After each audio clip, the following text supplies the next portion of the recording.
Welcome to BTC Radio Audiobook and ASMR, the ultimate destination for audiobook enthusiasts and literary explorers. If you're someone who finds solace in the symphony of words, if you yearn to get lost in captivating tales spun by master storytellers, then you've just discovered your haven. Join us on a journey where pages come to life through the power of sound, where every narrative nuance and character emotion is vividly painted in the theater of your mind. From timeless classics to contemporary gems, our channel is a sanctuary for those who believe that stories are meant to be heard. So, sit back, close your eyes, and let the magic of words transport you to distant worlds, one audiobook at a time.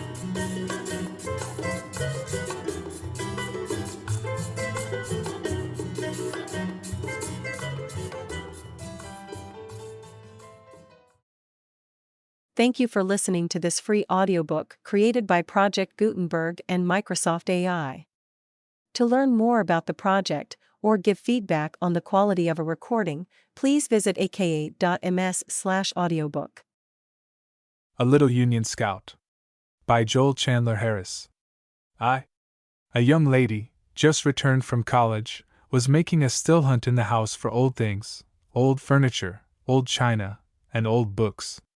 She had a craze for the antique, and the older things were the more precious they were in her eyes.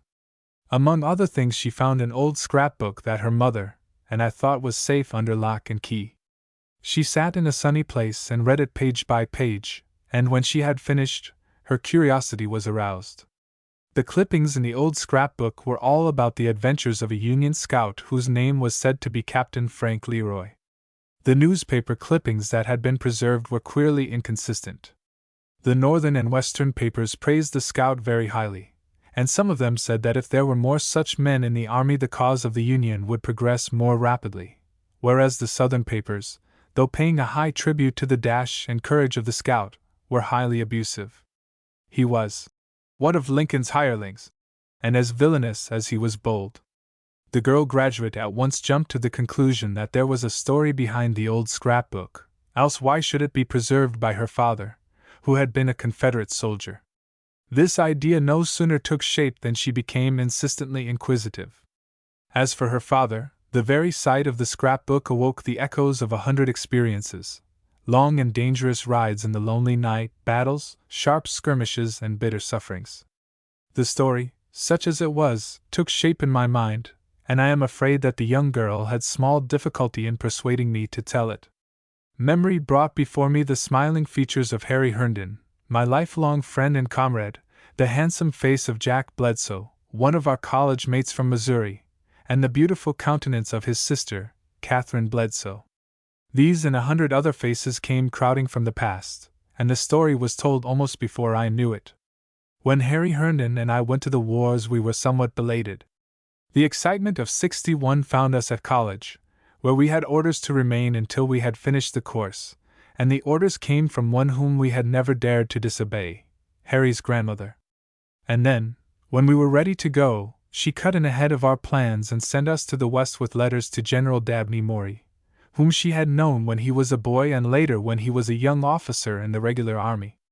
We were not ill-equipped for 2 raw youngsters. We had Whistling Jim, the Negro, 3 fine horses, and more money than I had ever seen before. We went to General Maury and were most courteously received. The Virginia Herndons, Harry belonged to the Maryland branch, were related to him, and he liked the name. We caught the barest glimpse of service at Corinth, and were fortunate enough to be in a few skirmishes, where we distinguished ourselves by firing at nothing whatever. In the course of a few weeks, General Maury was made commander of the Department of the Gulf, with headquarters at Mobile, where we saw service as clerks and accountants. For my part, the life suited me passing well, but Harry Herndon fretted so that we were soon transferred to the command of General Forrest, who was sadly in need of men. As it happened, we had little difficulty in finding our man. We had heard that he was in the neighborhood of Chattanooga, giving his men and horses a much-needed rest, but on the way news came to us that, in spite of his brilliant achievements in the field, he had been deprived of the choicest regiments of his brigade, men whom he had trained and seasoned to war. After this mutilation of his command, he had been ordered to Murfreesboro to recruit and organize a new brigade. Toward Murfreesboro, therefore, we made our way, falling in with a number of Forrest's men who had been on a brief visit to their homes in Alabama and were now returning to their command. As we shortly discovered, the Union commanders in Tennessee mistook General Forrest's movement to the neighborhood of Chattanooga for a retreat, for, shortly after he moved in that direction, an ambitious federal officer asked and received permission to enter northern Alabama with a force large enough to worry the Confederate leader if he could be found. The organization and equipment of this force required a longer time than the federal commander had counted on, and by the time it was ready to move, General Forrest, with the remnant of his command, was on his way to Murfreesboro. In some way, the sources of his information were as mysterious as his movements. General Forrest learned that a federal force was making its way toward northern Alabama, and he did not hesitate to give it his attention. Within a very short time he had followed and overtaken it, passing it on a road that lay parallel to its line of march. Then it was that the federal commander began to hear rumors and reports all along his route that Forrest was making a rapid retreat before him. It was stated that his men were discontented and that the condition of his horses was something terrible. One day, along toward evening, the federal commander went into camp in the neighborhood of a wooded hill that commanded the approach from the south. He felt sure that the next day would witness the rout and capture of the Confederate who had for so long harassed the Federals in Tennessee. As he came to the hill, he passed within a few hundred yards of Forrest's men, who were concealed in the woods. The Federals went into camp, while Forrest, leaving a part of his command in the enemy's rear, silently passed around his right flank. Now, it happened that Harry Herndon and myself, accompanied by Whistling Jim and the companions we had picked up on the way, were coming up from the south. It happened also that we were following the road leading through the valley to the left of the hill on which the opposing forces were stationed. It was very early in the morning, and as we rode along there was not a sound to be heard, save the jingling of our bridles. The valley had more length than breadth, and was shaped something like a half-moon, the road following the contour of the crescent. We had proceeded not more than 100 yards along the road within the compass of the valley when a 6-pounder broke the silence with a bang, and a shell went hurtling through the valley. It seemed to be so uncomfortably near that I involuntarily ducked my head. "Mas Callie Shannon," said Whistling Jim, the Negro, addressing me, "what you reckon make dem white folks bang a list at we all, when we ain't done a blessed thing? When it come ter dat, we ain't much easy speakin' ter 'em, and here dey come, bangin' a list at us. And mo dan dat, ef dat ar bung shell had a hit somebody, it'd a fetched somepen mo dan blood." Whistling Jim's tone was plaintive, but he seemed no more frightened than Harry was. Following the bang of the gun came the sharp rattle of musketry. We learned afterward that this firing occurred when the advance guard of the federal commander collided with Forrest's famous escort. We had no idea of the result of the collision, or that there had been a collision.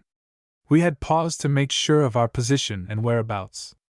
Meanwhile, the little 6-pounder was barking away furiously, and presently we heard a strident voice cut the morning air. "Go and tell Freeman to put his battery right in on that gun. I give you 5 minutes." "That's our man!" cried one of the troopers who had fallen in with us on our journey. Joy shone in his face as he urged his horse forward, and we followed right at his heels. In a moment we saw him leap from his horse and throw the bridle reins to a trooper who was holding a string of horses. We gave ours to Whistling Jim to hold and ran forward with the man we had been following. We came right upon General Forrest. I knew him from the newspaper portraits, poor as they were. He was standing with his watch in his hand. He looked us over with a coldly critical eye, but gave us no greeting. He replaced the watch in his pocket, and waved his hand to a bugler who was standing expectantly by his side. The clear notes rang out, and instantly there ensued a scene that baffles description. There was a rush forward, and Harry and I were carried with it.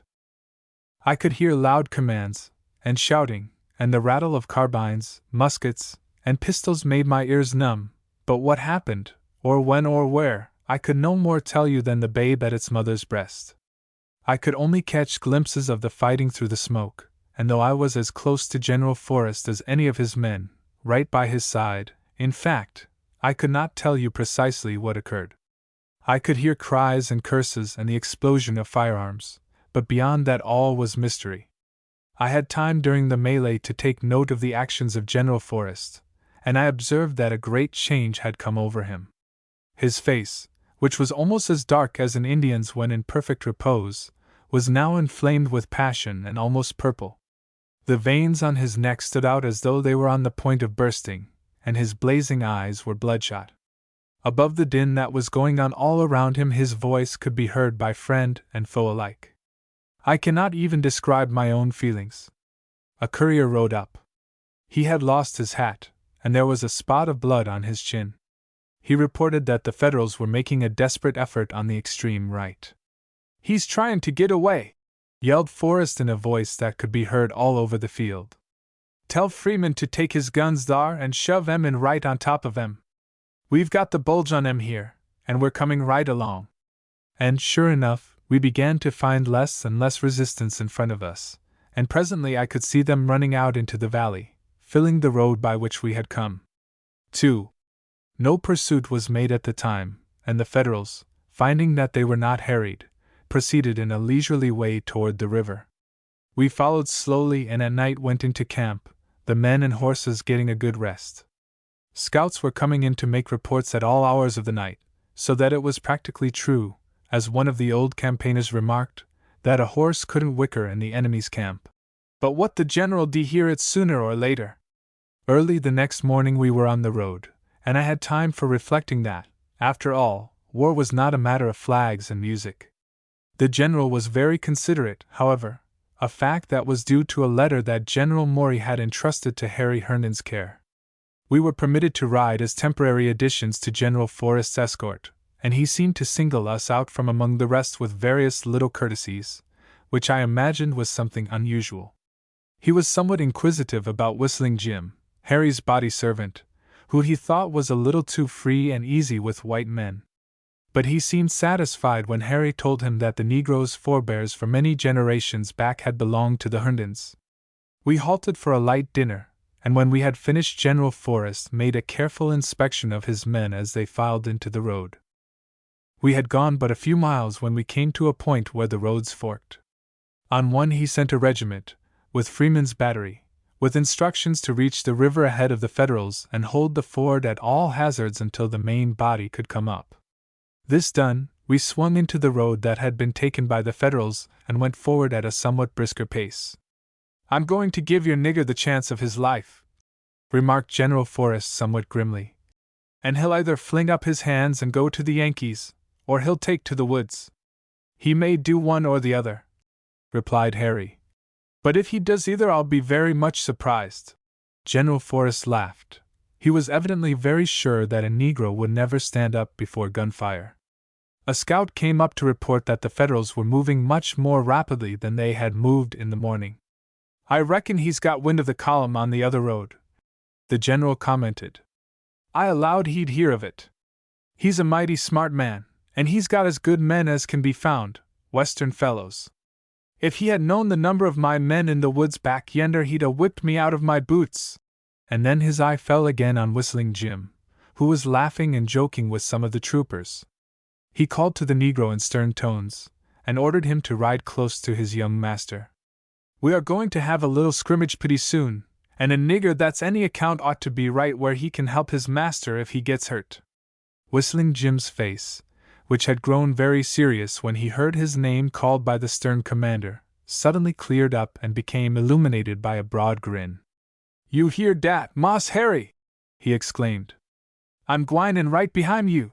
He reflected a moment, and then uttered an exclamation of, "Well, Sue!" About 4 o'clock in the afternoon the troopers under General Forrest came in contact with Federals. This was in the nature of a surprise to the Union commander, for there were persistent reports that Forrest had passed on the other road, with the evident intention of harrying the Federals at a point where they had no intention of crossing. So well assured was he that these reports were trustworthy that he was seriously considering the advisability of detaching a force sufficiently large to capture the Confederate. He therefore paid small attention to the attacks on his rear guard. But presently the pressure became so serious that he sent a member of his staff to investigate it. Before the officer could perform this duty, the rear guard was compelled to retreat on the main body in the most precipitate manner. Then the attack ceased as suddenly as it began, and the Federal commander concluded that, under all the circumstances, it would be best to cross the river and get in touch with his base of supplies. He went forward as rapidly as his troops could march, and he had a feeling of relief when he came in sight of the river. It was higher than it had been when he crossed it 3 or 4 days before, but still fordable. But as his advance guard began to cross, Freeman's battery, operated by young Morton, opened on them from the ambuscade in which it had been concealed. The thing to do, of course, was to charge the battery and either capture it or silence it, and the Federal commander gave orders to that effect. But Forrest, looking at the matter from a diametrically opposite point of view, knew that the thing to do was to prevent the capture of the battery, and so he increased the pressure upon the Federal rear to such an extent that his opponent had no time to attend to the Confederate battery. The Union commander was a very able man and had established a reputation as a good fighter. So now, with perfect coolness, he managed to present a very strong front where the rear had been, and he made desperate efforts to protect his flank. But he was too late. Forrest said afterward that it was as pretty a move as he had ever seen, and that if it had been made 5 minutes sooner it would probably have saved the day. Just as the movement was about to be completed, it was rendered useless by the charge of Forrest's escort, a picked body of men, led by the general in person. In the circumstances, such charges were always irresistible.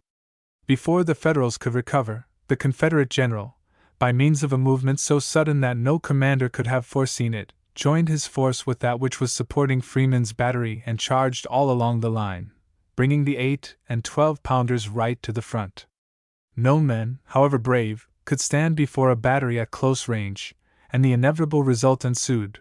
They got out of the way, and stood not on the order of their going. They floundered across the river as best they could, and if they had not been American troops they would have been demoralized and rendered useless for fighting purposes.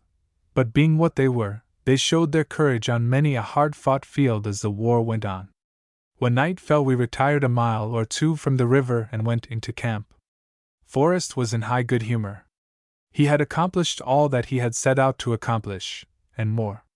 He had emphasized the fact that it was dangerous work for the Federals to raid northern Alabama while he was in striking distance, and he had captured army stores and secured horses that were comparatively fresh. The most welcome capture was the arms, for many of his men were armed with flintlock muskets. He was very talkative. "That nigger of yours done about as well as any of the balance of us," he said to Harry Herndon. "I didn't see him at all during the fighting," replied Harry, "but I told him you'd have him shot if he ran." "Well, he went right in," remarked the general, "and I expected him to go over to the Yankees. Maybe he'd 'a' gone if it hadn't been for the water." At that moment we heard Whistling Jim calling, "Moss Harry! Moss Callie Shannon!" I answered him so that he could find us, and he came up puffing and blowing. A red handkerchief was tied under his chin and over his head. "Moss Harry!" he exclaimed. "Can I see you and Moss Callie Shannon by USCF? I done somepin dat you'll show kill me 'bout." "Well, don't make any secret of it," said I. "Out with it!" exclaimed Harry. "Moss Harry, I done gone and shot Moss Jack Bledsoe." "Good Lord!" cried Harry. "Yassir, I done shot him, and he's bad hurt too. You know dat last time we went at 'em? Well, Sue, I was shootin' at a man right at me, and he knocked my hand down de easy I pulled the trigger, and de ball cotch him right twixt de hip and de knee. He call me by my name, and den it come over me dat we done got mix up in dis shuffle and dat I was shootin' at you. But 'twas Moss Jack Bledsoe. I knowed him time I look at him good." "Good heavens! Is he dead?" inquired Harry, his voice shaking a little in spite of himself. "He ain't dead yet, Sue," replied Whistling Jim. "I got down off in my hoss and pick him up and take him out er de path for de Rucus, and den when you all done de easy much shootin' and killin' easy you wanter, I went back and put him on my hoss and tuck him ter dat little house by de river. Dey's a white lady dar, and she say she'll take keer on him twell somebody come. Does you reckon any er his side gwinneter come back atter him, Moss Harry? Cause ef dey don't, I dunner what de name er goodness he gwinneter do." Dar he is, and dar he'll lay. I'm done sick, war if you called this war, you hear me? Harry said nothing, but I knew he was thinking of the fair Catherine, Jack's sister, and wondering if he would ever be to her what she was to him. He had his face in his hands, and appeared ready to give way to grief. General Forrest turned to an orderly. Go fetch Grissom here, tell him to come right away. The surgeon soon came. General Forrest told Whistling Jim to lead the way, and we were soon riding through the night in the direction of the river. 3. A fine mist was falling, and the night was so dark that we would never have found our way but for a small dog whose inhospitable bark directed us to the cabin. The dog was so disturbed by our approach that a woman opened the door to see what the trouble could be. We found Jack Bledsoe on a pallet, and saw at a glance that the woman had administered such remedies as common sense and experience had taught her would allay the fever of a wound. He recognized us at once, and Harry could hardly keep back his tears when he saw his college chum lying helpless on the floor. He supported Jack's head while the surgeon was examining the wound. You are here sooner than I thought, said Jack, gripping Harry's hand hard. But I knew you would, I knew it. And there is Carol Shannon, he went on, holding out a hand to me. You never were very fond of me, Carol, but I always liked you. I hardly knew what to say, and therefore I said nothing. I could only take his hand in mine and give him a grip that would tell him more than words could tell.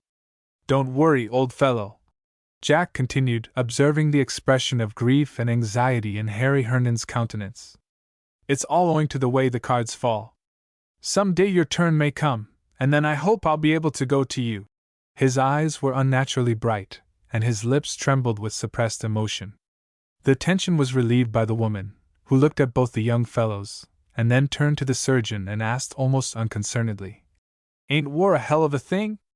It was the surgeon who responded. It would be hard to find a better definition, ma'am. I've saw lots wuss than this, she remarked, as if she would thus find excuse for her sudden use of an expression that is rarely heard on the lips of a woman. Why, yes, ma'am, a great deal worse. This is not a bad case at all. No great damage has been done. He will be lame for some weeks, perhaps for a longer time. The ball struck the bone, glanced, and is now close to the surface. In a few moments he had deftly extracted it, and the wounded man seemed to be greatly relieved.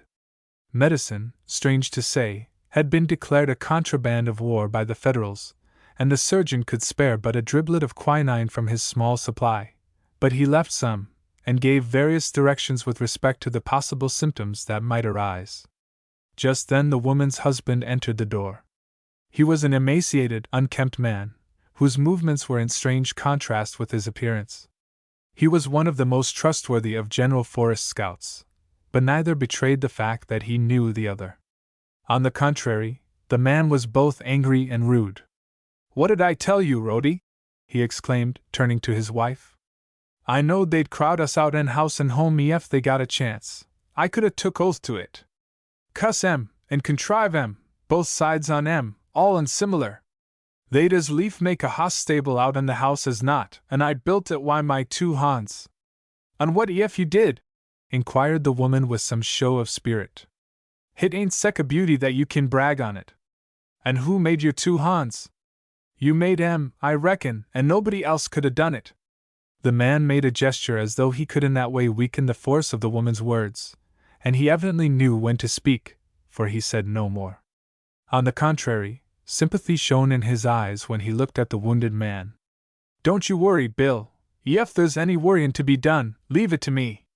It takes a man to know how to worry right, and everything oughter be done right. Can you get a boat across the river? Inquired General Forrest, turning to the man.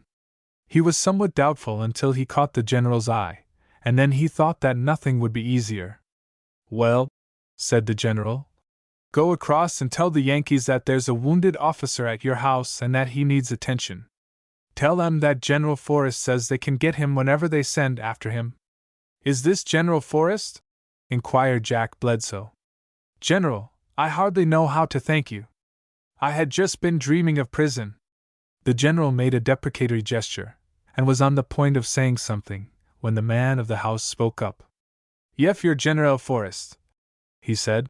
"You'll be more than pleased to know that the Yankees ain't never took time for to cook supper.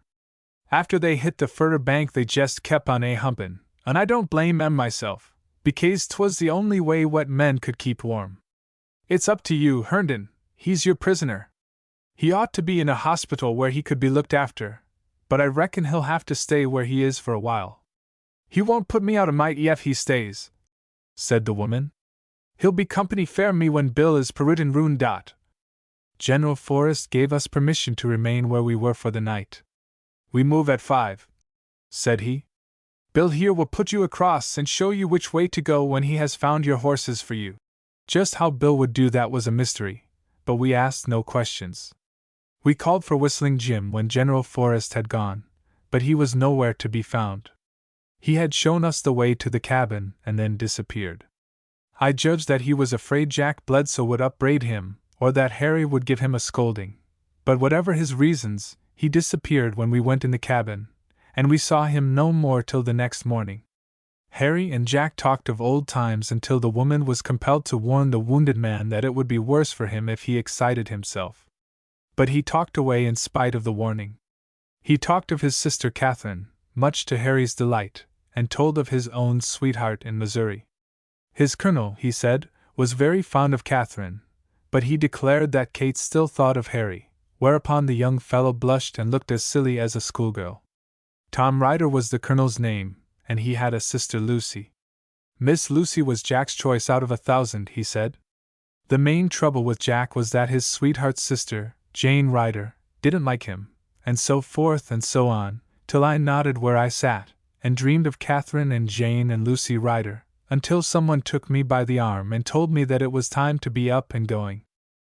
We delayed our departure on one excuse and another, until finally Bill, who was to be our guide, grew irritable, and even then we made a further delay while Jack penciled a note to his colonel, which Harry was to take charge of as long as there was danger of his capture by roving bands of Federals, and then it was to be given to the guide, who thought he could ensure its delivery. When we were ready, and could invent no further excuse, Harry turned to Jack. "The war doesn't touch us, dear boy. Goodbye, and don't fail to put in a good word for me when you go home." Jack Bledsoe's face brightened up. "That's so!" he exclaimed. "I can go home now." "Well, you may depend on me, Harry, but the 2 Miss Ryders are all the other way, and I'll be between 2 fires. Tell Whistling Jim I have no hard feelings. He has really done me a favor, if things turn out no worse than they are." We bade our friend goodbye again and went out into the damp morning air, each with his various thoughts. I congratulated myself that mine had little to do with the troublesome sex. The fog, hanging heavily over the river, shut out the sunlight. We had to take the guide's word for that, for we could see no sign of the sun. Indeed, it was so dark that we had considerable difficulty in making our way. But when we were on the other side, and had mounted the somewhat steep bank, the fog disappeared and the sun shone out, and not far away we saw Whistling Jim and the horses. He hailed our coming with delight, for he had been waiting some time, and he was both cold and frightened. He took off his hat, as he said, to Old King's son, and he seemed to feel all the better for it, and we all felt better when our horses were between our knees. Even the horses felt better, for they whinnied as we mounted, and were for going at a more rapid gait than was necessary. We entered the scrub timber and went through it for half a mile or more, and then suddenly came out on the public highway. The guide suggested that we smarten up our gait, and we put the horses to a canter. I thought surely that the man would give out, but he merely caught hold of my stirrup to help him along, and when we came to a crossroad, and halted at his suggestion, he showed as little fatigue as the horses, this man who seemed too frail to walk a mile.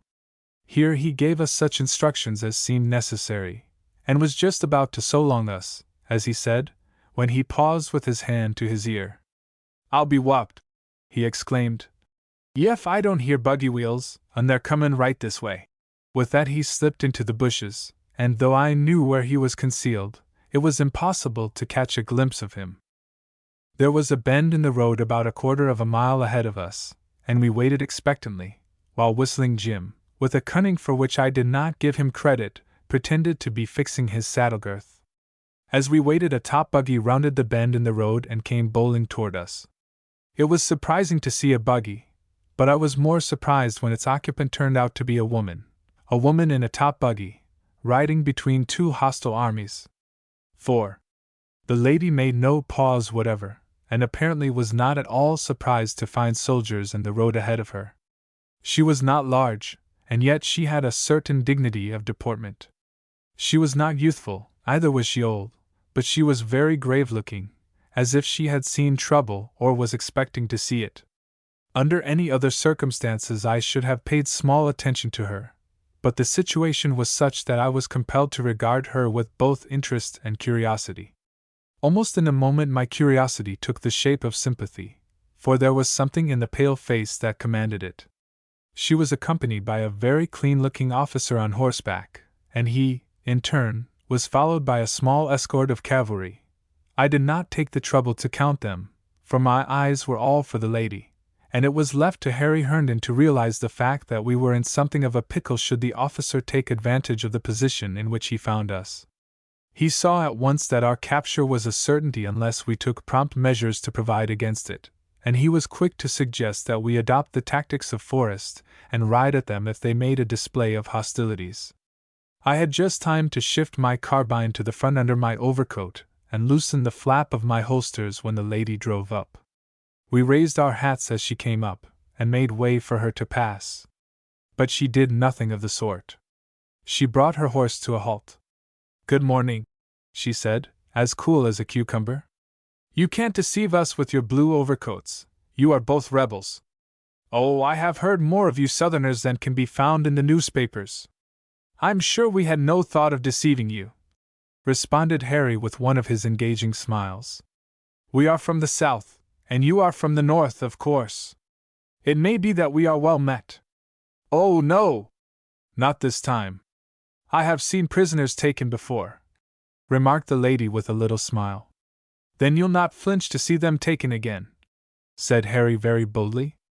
"But I shall regret to put you to any inconvenience." I think the confident air of Harry saved us considerable trouble at the moment, but while he was putting on a bold front and trembling in his shoes, as he told me afterward, I had my eyes on the lady. She looked at me once, and turned her face away, twice, and frowned, thrice, and blushed. "I was afraid at first that you were a prisoner," I remarked in a tone that was intended to be apologetic, but the lady calmly turned her head away and ignored me. "To what command are you attached?" inquired the federal officer, very brusquely. "We are serving under General Forrest," replied Harry. "Why are you so far away from your command?" the officer inquired with real curiosity.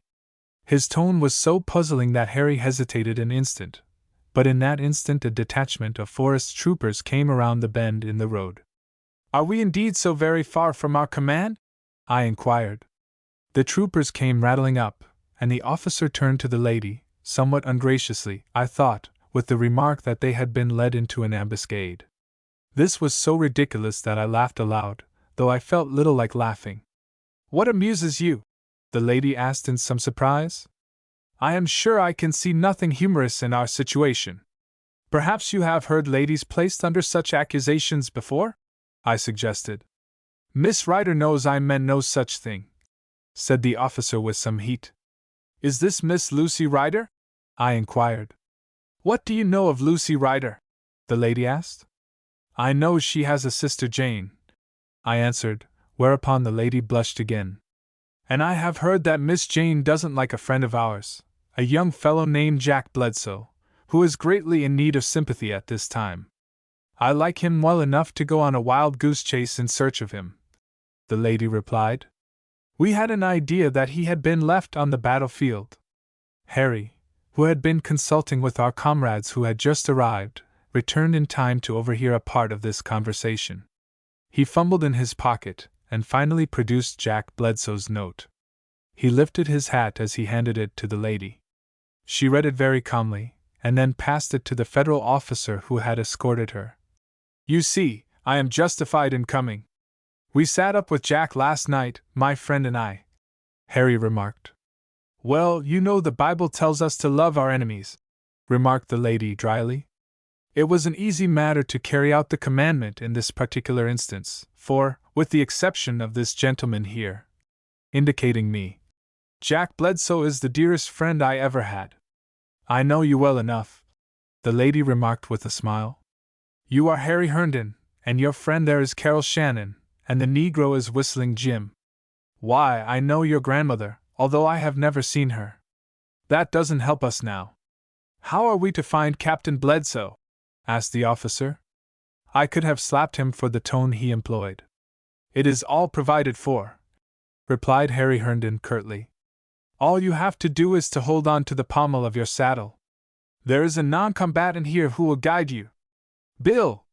I'm Alice Nina Ye, responded the guide from the bushes. This is one of the natives, Harry explained. His wife is taking care of Jack Bledsoe, and he will have no difficulty whatever in showing you the way. The officer thanked us ungraciously, though why he took that attitude I was unable to discover, and we were on the point of joining our comrades when the lady remarked, You'll probably know me again when you see me, Mr. Carol Shannon. This was a rebuke, I knew, and it upset me not a little, but there was something in the tone of her voice that sounded like a challenge, and I remarked that I should be sure to know her. Then call my attention to the fact when you next see me, she cried as she touched up her horse. With great pleasure, I answered, raising my hat, and with that we were off to join our waiting comrades.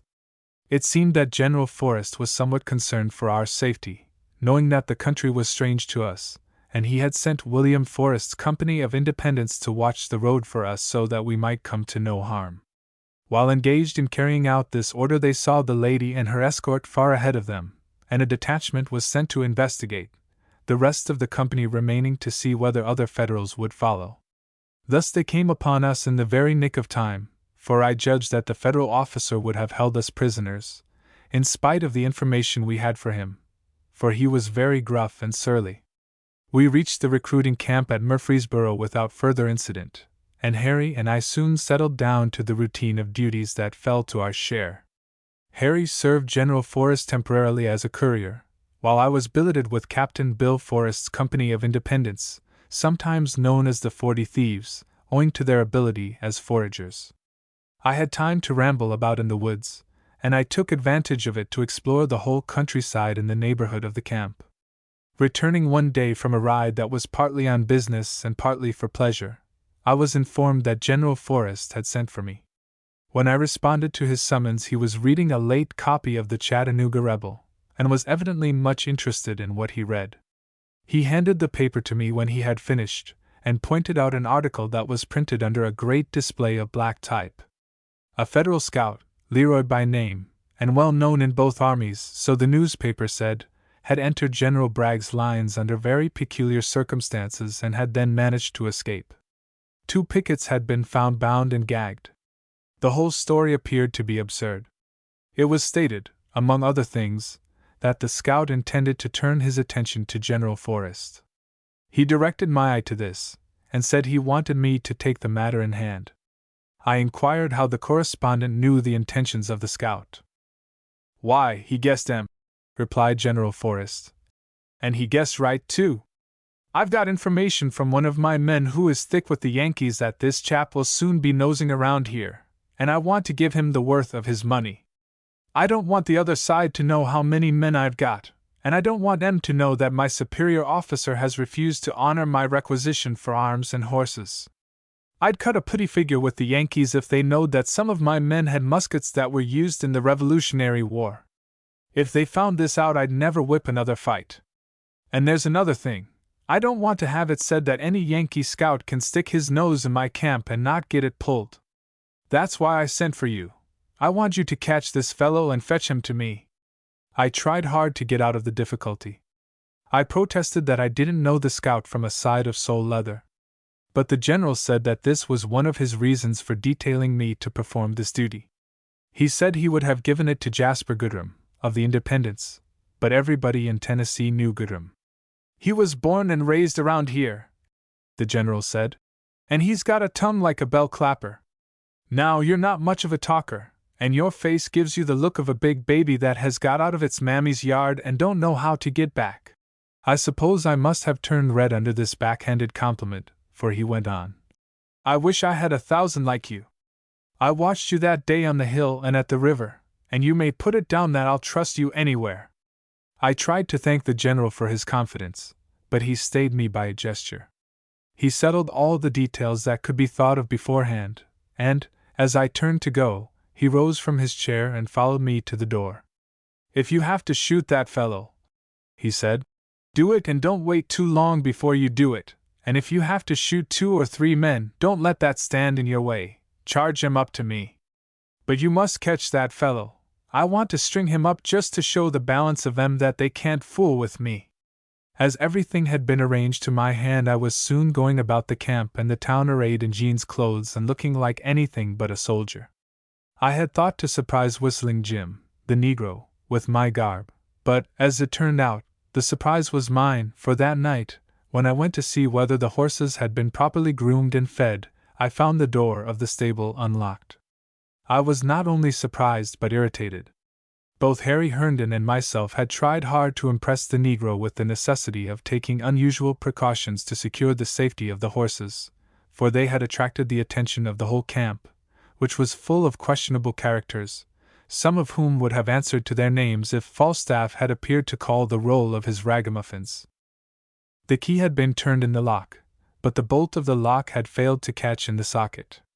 It was plain that the Negro thought he had locked the door, but it was quite as plain that he had been careless, and I made a resolution then and there to look after the safety of the horses myself. I swallowed more than half of my irritation when I found that the horses were in their stalls, warmly blanketed, and in abundance of food before them. I was on the point of locking the door with my own key, when I heard the sound of approaching footsteps. There were 2 men, civilians, as I judged, and one of them stuttered. Their conversation was of a nature to interest me. They paused near the door of the stable. "This is the place where they keep them," remarked one of the men. "They are the finest horses in the rebel army, and it would be a good job to run them into the Union lines some fine night. I know a man that would pay a cracking good price for them." "But the nigger sleeps in there with them," said the other man. "And what are you going to do about him?" "That's as easy as picking up rocks in the road. A nigger will sell his immortal soul for $10, and I'll get him to leave the door open some night when he's got a job of jiggering on the piano and whistling with his mouth at the tavern in the woods." "But that's horse stealing." "No, it ain't. It's turn and turn about.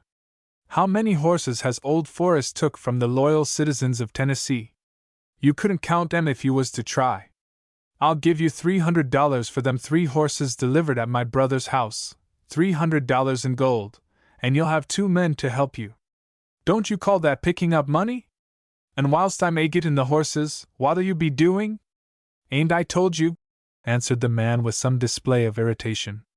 "I'll be putting up the money, the cold cash. What more do you want?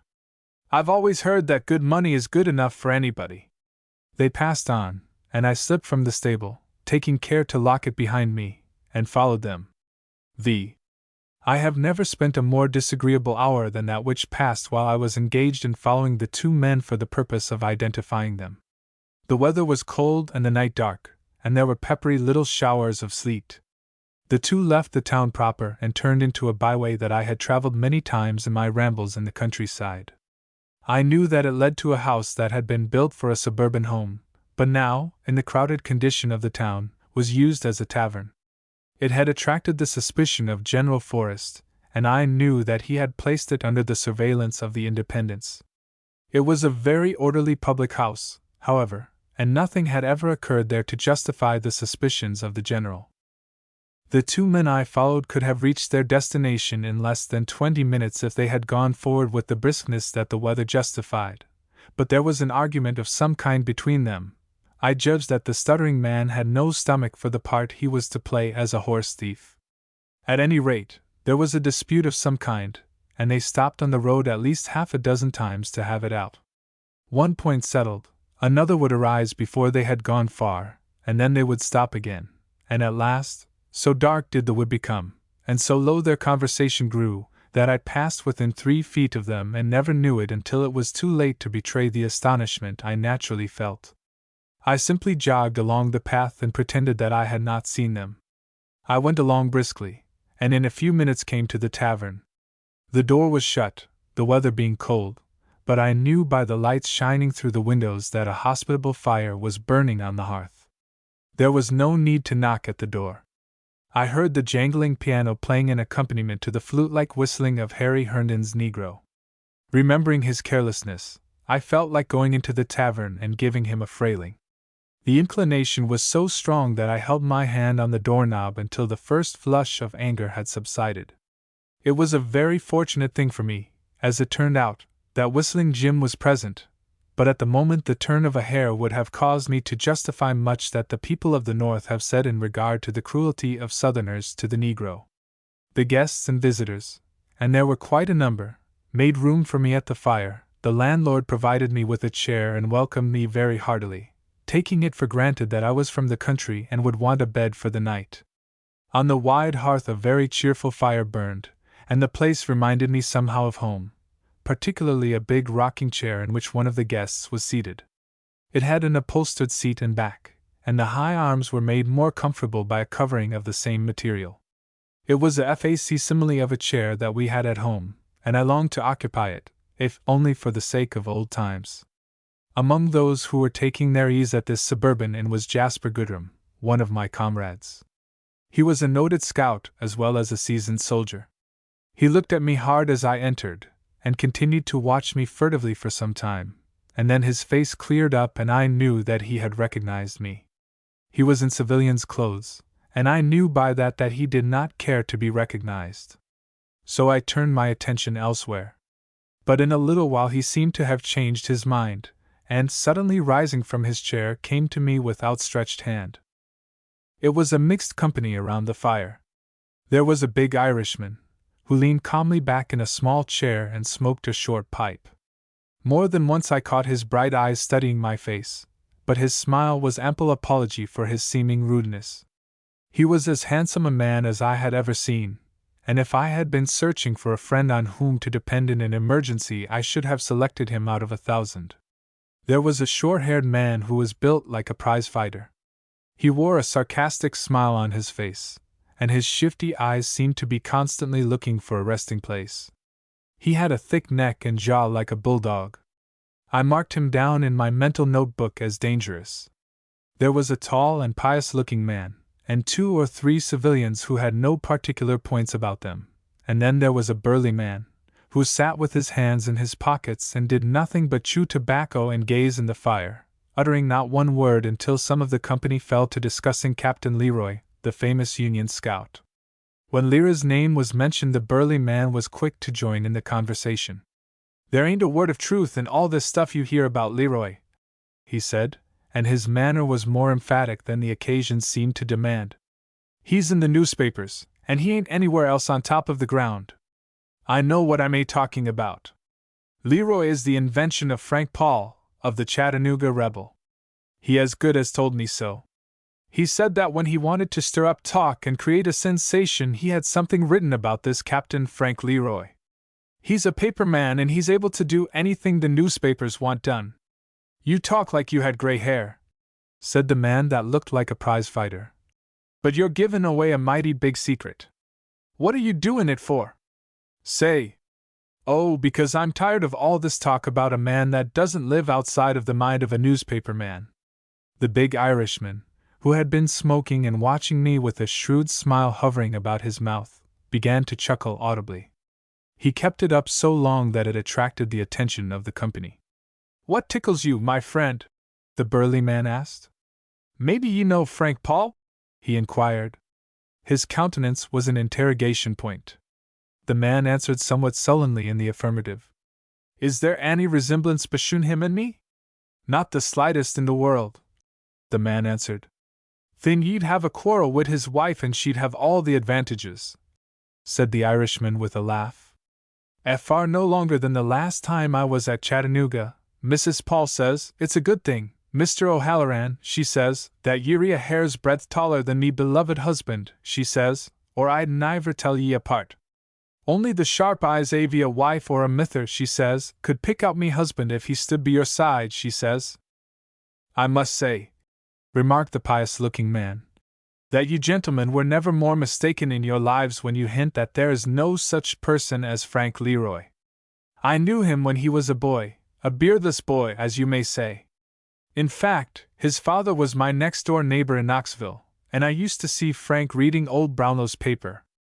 "Don't think U.T.," replied the Irishman, and with that all joined in the conversation, and I heard more of the perilous adventures and hairbreadth escapes of Captain Frank Leroy than you could put in a book. It seemed that his identity was a mystery, but he was none the less a hero in men's minds because his very existence had been called in question, for people will hug delusions to their bosoms in the face of religion itself, as we all know. The door of an inner room was open, and I could hear a conversation going on.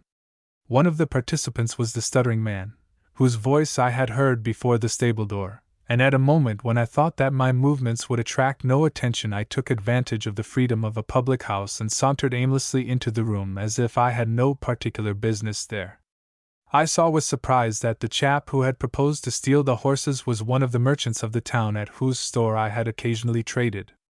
In the far end of the room, reading a newspaper by the light of a small fire, sat a slip of a youth. He wore a military cloak that covered his figure from his neck to his top boots. I saw that he was not so absorbed in the paper that he failed to make a note of my presence in the room, and he shifted himself around in his chair so that he could get a better view of me, and still leave his face in the shadow. Near him sat a motherly-looking woman of 50. She was well preserved for her age, and wore a smile on her face that was good to look at. The youngster said something to her in a low tone, and she immediately turned her attention to me.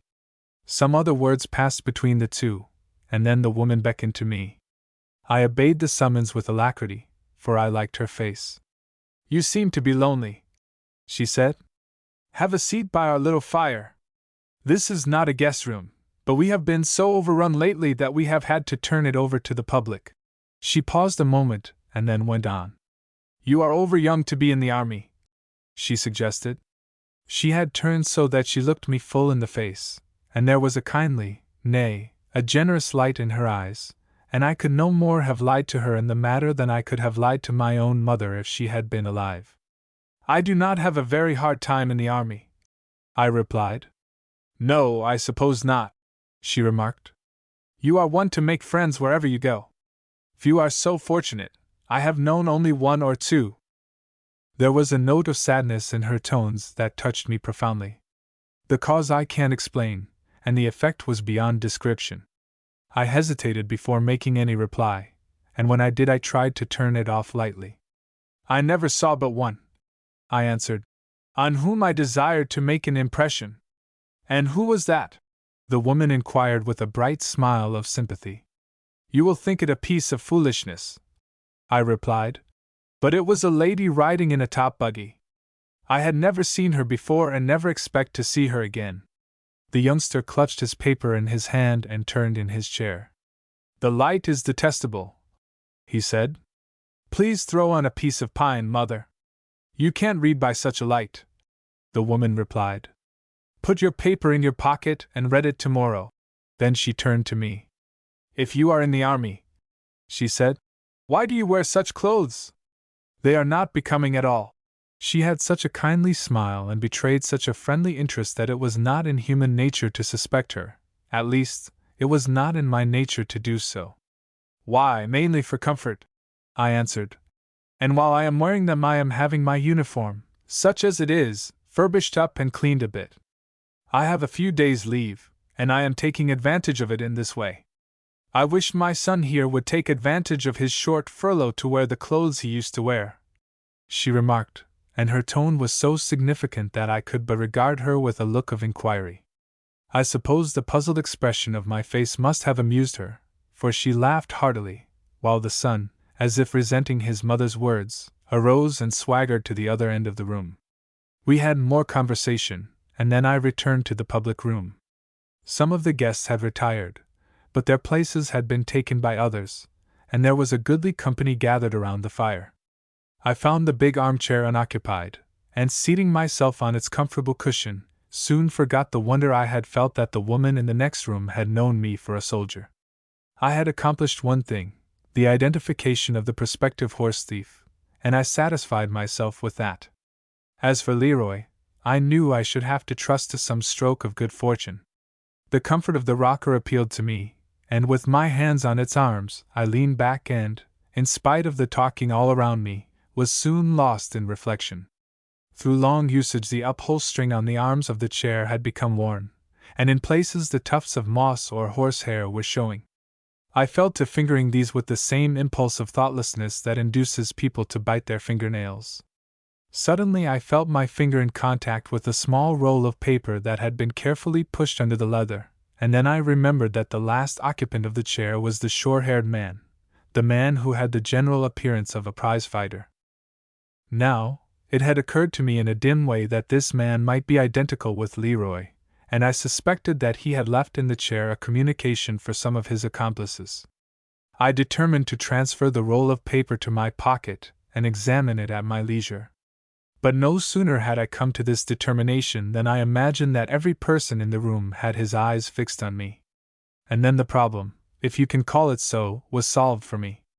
A stranger who had evidently arrived while I was in the next room appeared to be regarding Whistling Jim with some curiosity, and presently spoke to him, inquiring if he was the Negro that played on the piano.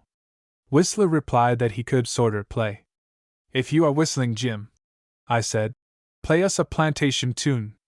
I heard a man say the other day that the finest tune he ever heard was one you played for him. It was something about my gal's sweet." The Negro looked at me hard, but something in my countenance must have conveyed a warning to him. "I 'member de man, Sue. He say he was fum Cincinnati, and he gun me a $5 bill, a green one." Without more ado, he went to the piano and plunged into the heartbreaking melody of "Yo gal's a neat gal, but my gal's sweet. Sweet a little, sweet, sweet, sweet. Fum de crown o' her head ter de soles o' her feet. Feet a little, feet, feet, feet." Naturally, all eyes were turned on the performer, and I took advantage of that fact to rise from the rocking chair with the roll of paper safe in my pocket, and saunter across the room in the direction of the piano. Leaning against a corner of the ramshackle old instrument, I drank in the melody with a new sense of its wild and melancholy beauty. The room in which I stood seemed transformed into what it never could be, and the old piano shed its discord and was glorified by the marvelous playing of the Negro. The foolish little song runs along for several stanzas, simulating the sound of dancing feet. Alternately the Negro sang the air and whistled the chorus, but whether he did one or the other, the effect was the same. The silly song struck the home note, and sent it vibrating through my brain so invitingly that I was almost sorry that Whistling Jim had played it. I returned to earth when he ceased playing. He looked hard at me when he had finished, but I did not glance at him. At the other end of the piano, leaning against it, and apparently lost in thought, was the young fellow I had seen in the other room. His cloak was thrown back from his throat, and the red lining gave a picturesque touch to his small, lithe figure. His face was partly in the shadow, but I could see that his expression was one of profound melancholy. He aroused himself at last, and, looking toward me, said with a smile that had no heart in it, "If all the Negroes in the South are so gifted, you must have a happy time down there." "So it would seem," I answered, "but this Negro is an exception. He tells me that he learned to play while his old mistress was away from home looking after her plantation interests. He can whistle better than he can play. He has great gifts," said the lad, "and I trust he is treated accordingly, but I doubt it." And with that he turned away from the piano with a snap of thumb and finger that sounded for all the world like a challenge. He turned and went swaggering across the room, and seated himself in the rocking chair of which I have spoken. In a word, and with a snap of the finger, he had thrown mud at the whole South, and with no more excuse than I should have had I made an attack on the North. Yet curiosity, and not irritation, was uppermost in my mind. His conduct was so puzzling that I determined to have another taste of it if possible, and so discover what he would be at. So I went back to the fire and took a seat close to his elbow, while Whistling Jim passed around his hat, as was his custom when he played for company. He held it out to all except the young fellow and myself, and then returned to the piano and played for his own amusement, but so softly that conversation could flow on undisturbed. I had a good look at the lad, and liked him all the better. His face had in it that indescribable quality, a touch of suffering or of sorrow, that always draws me, and I thought how strange it was that he should sit there ignorant of the fact that a word or two would make me his friend for life.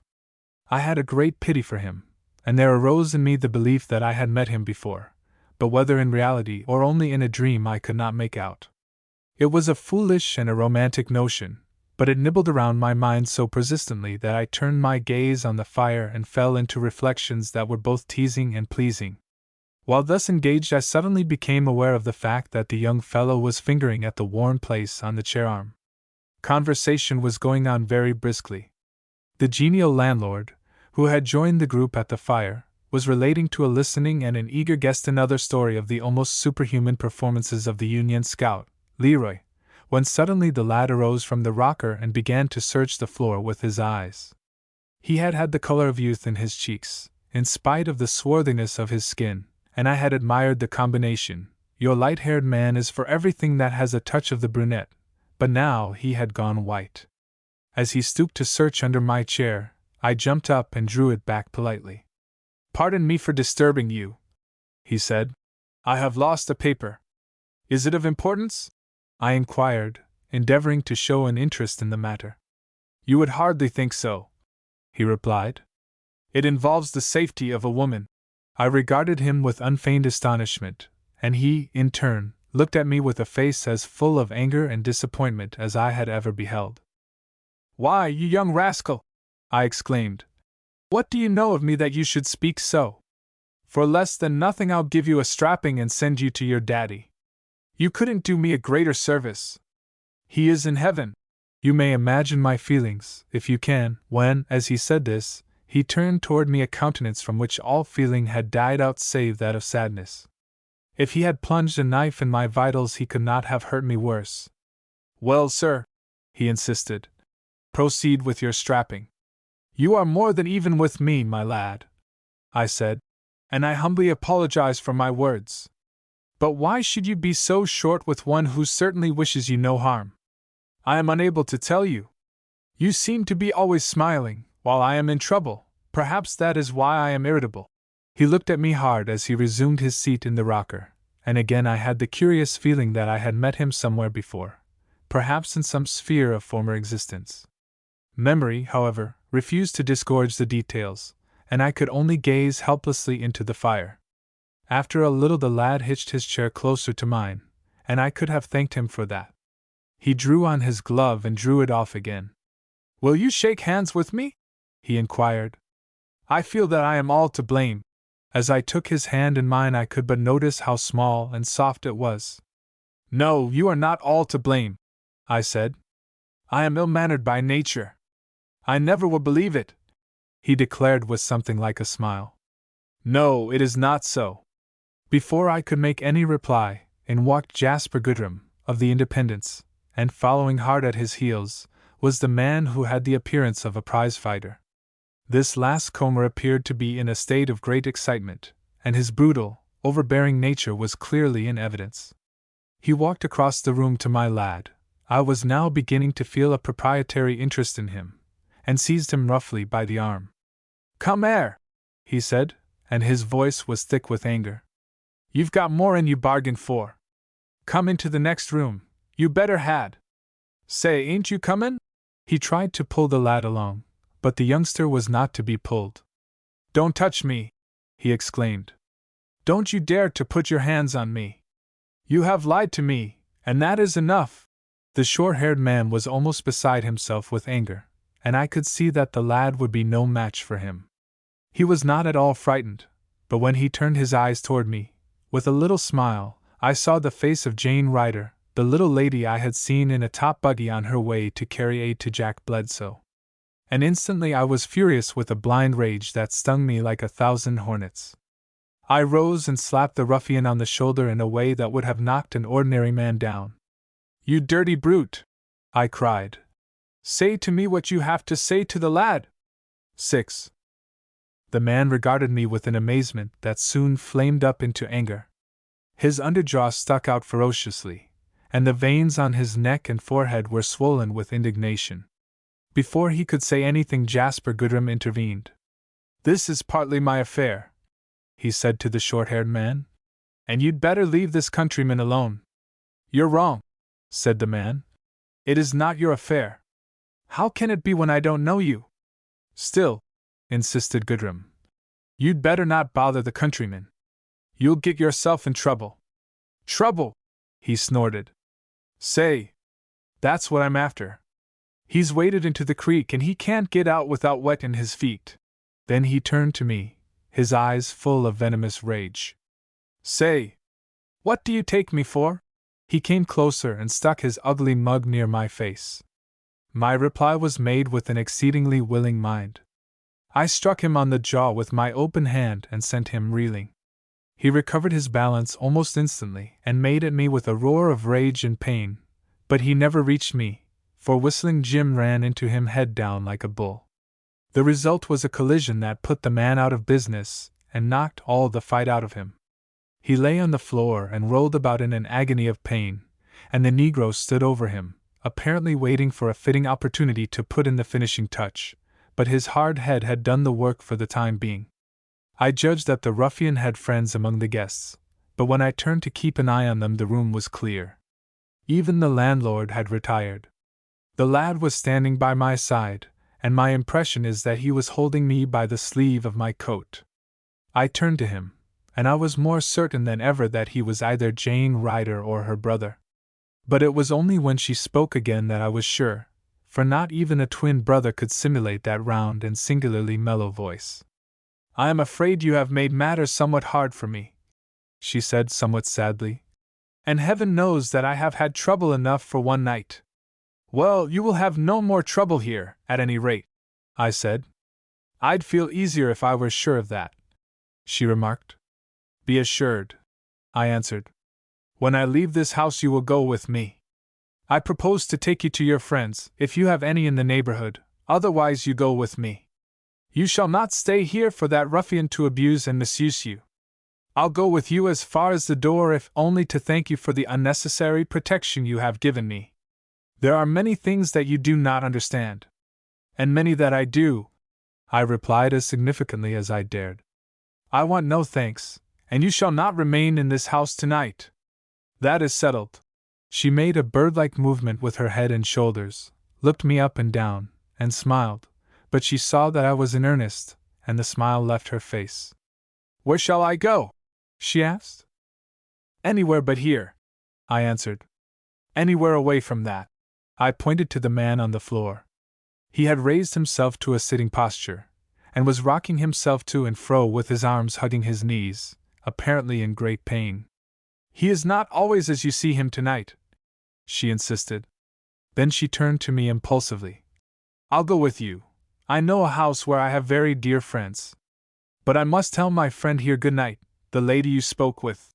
She ran into the inner room, and then I heard her going lightly upstairs. She came down in a moment with color in her face and with some agitation in her manner. She seized me by the sleeve in a way that no man would have thought of, exclaiming, "Let us go at once, come!" Her sudden anxiety to be off took me entirely by surprise. "You have a horse?" I said, hearing the jingling of her spurs. But she declared that her horse was well enough off where he was. "Come," she said, "let us be off." "With all my heart," I replied. I was so highly elated that I forgot for the moment that I was dealing with a woman, and I threw my arm lightly over her shoulder with a gesture of friendliness and protection. She threw it off and shrank from it as if it were a serpent. "What do you mean?" she cried. Her face was red with anger, and her eyes were blazing with scorn. "Don't dare to touch me!" For an instant I knew not what to do or say, and then it suddenly occurred to me that it would be well to hide from her the fact that I knew who she was, and so I made a great pretense of anger. I seized her by the arm. "If you give me another word of your impertinence, I'll carry out my threat of half an hour ago." All the anger died out of her eyes. "You hurt me," she said almost in a whisper. "Oh, pray pardon me, I have traveled far today, and I am weak and nervous. Why did you come here tonight? But for you—" She paused and glanced up into my face, and placed her hand on mine. and then I would have known if I had not known before that she was no other than Jane Ryder, the little lady of the top buggy. I looked in her eyes, and they fell, in her face, and it was covered with blushes, and somehow I was happier than I had been in many a long day. "Come," said I with some sternness, and held out my hand to her. Instinctively she seized it, and clung to it as we went out into the night, followed by Whistling Jim. "I have a friend who lives farther up the road," she said. "It is not far, but perhaps it is farther than you care to come, and you have no overcoat." I was not thinking of what she was saying, but of the warm little hand that nestled so confidingly in mine. I knew then, or thought I knew, that this little hand so soft and white, nestling in my big paw like a young bird under its mother's wing, had the power to make or mar my life. But as is ever the way with bird-like things, the hand slipped from its nest and left it empty. She was worrying about the ruffian we had left on the floor. "The trouble with him," I said, "is that he is selling information to both sides. He is an impostor. I think he is the scout they call Leroy." Whereupon she gave utterance to a laugh so merry that it sounded out of place in the gloomy woods.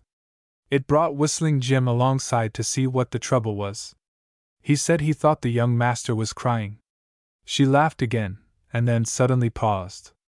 "We are very near the house," she said, "and all who live there are my friends. I shall be perfectly safe there. You have been very kind to me, kinder than you know. We have both seen each other at our very worst. Should we meet again, I hope we shall appear to better advantage." She had entirely recovered her self-possession, but in doing so she forgot the part she was playing, forgot that she was arrayed in the toggery of a man, and was now altogether a woman. I do not remember all that was said, but I tried as hard as I could to conceal from her the fact that I had discovered her sex and her identity.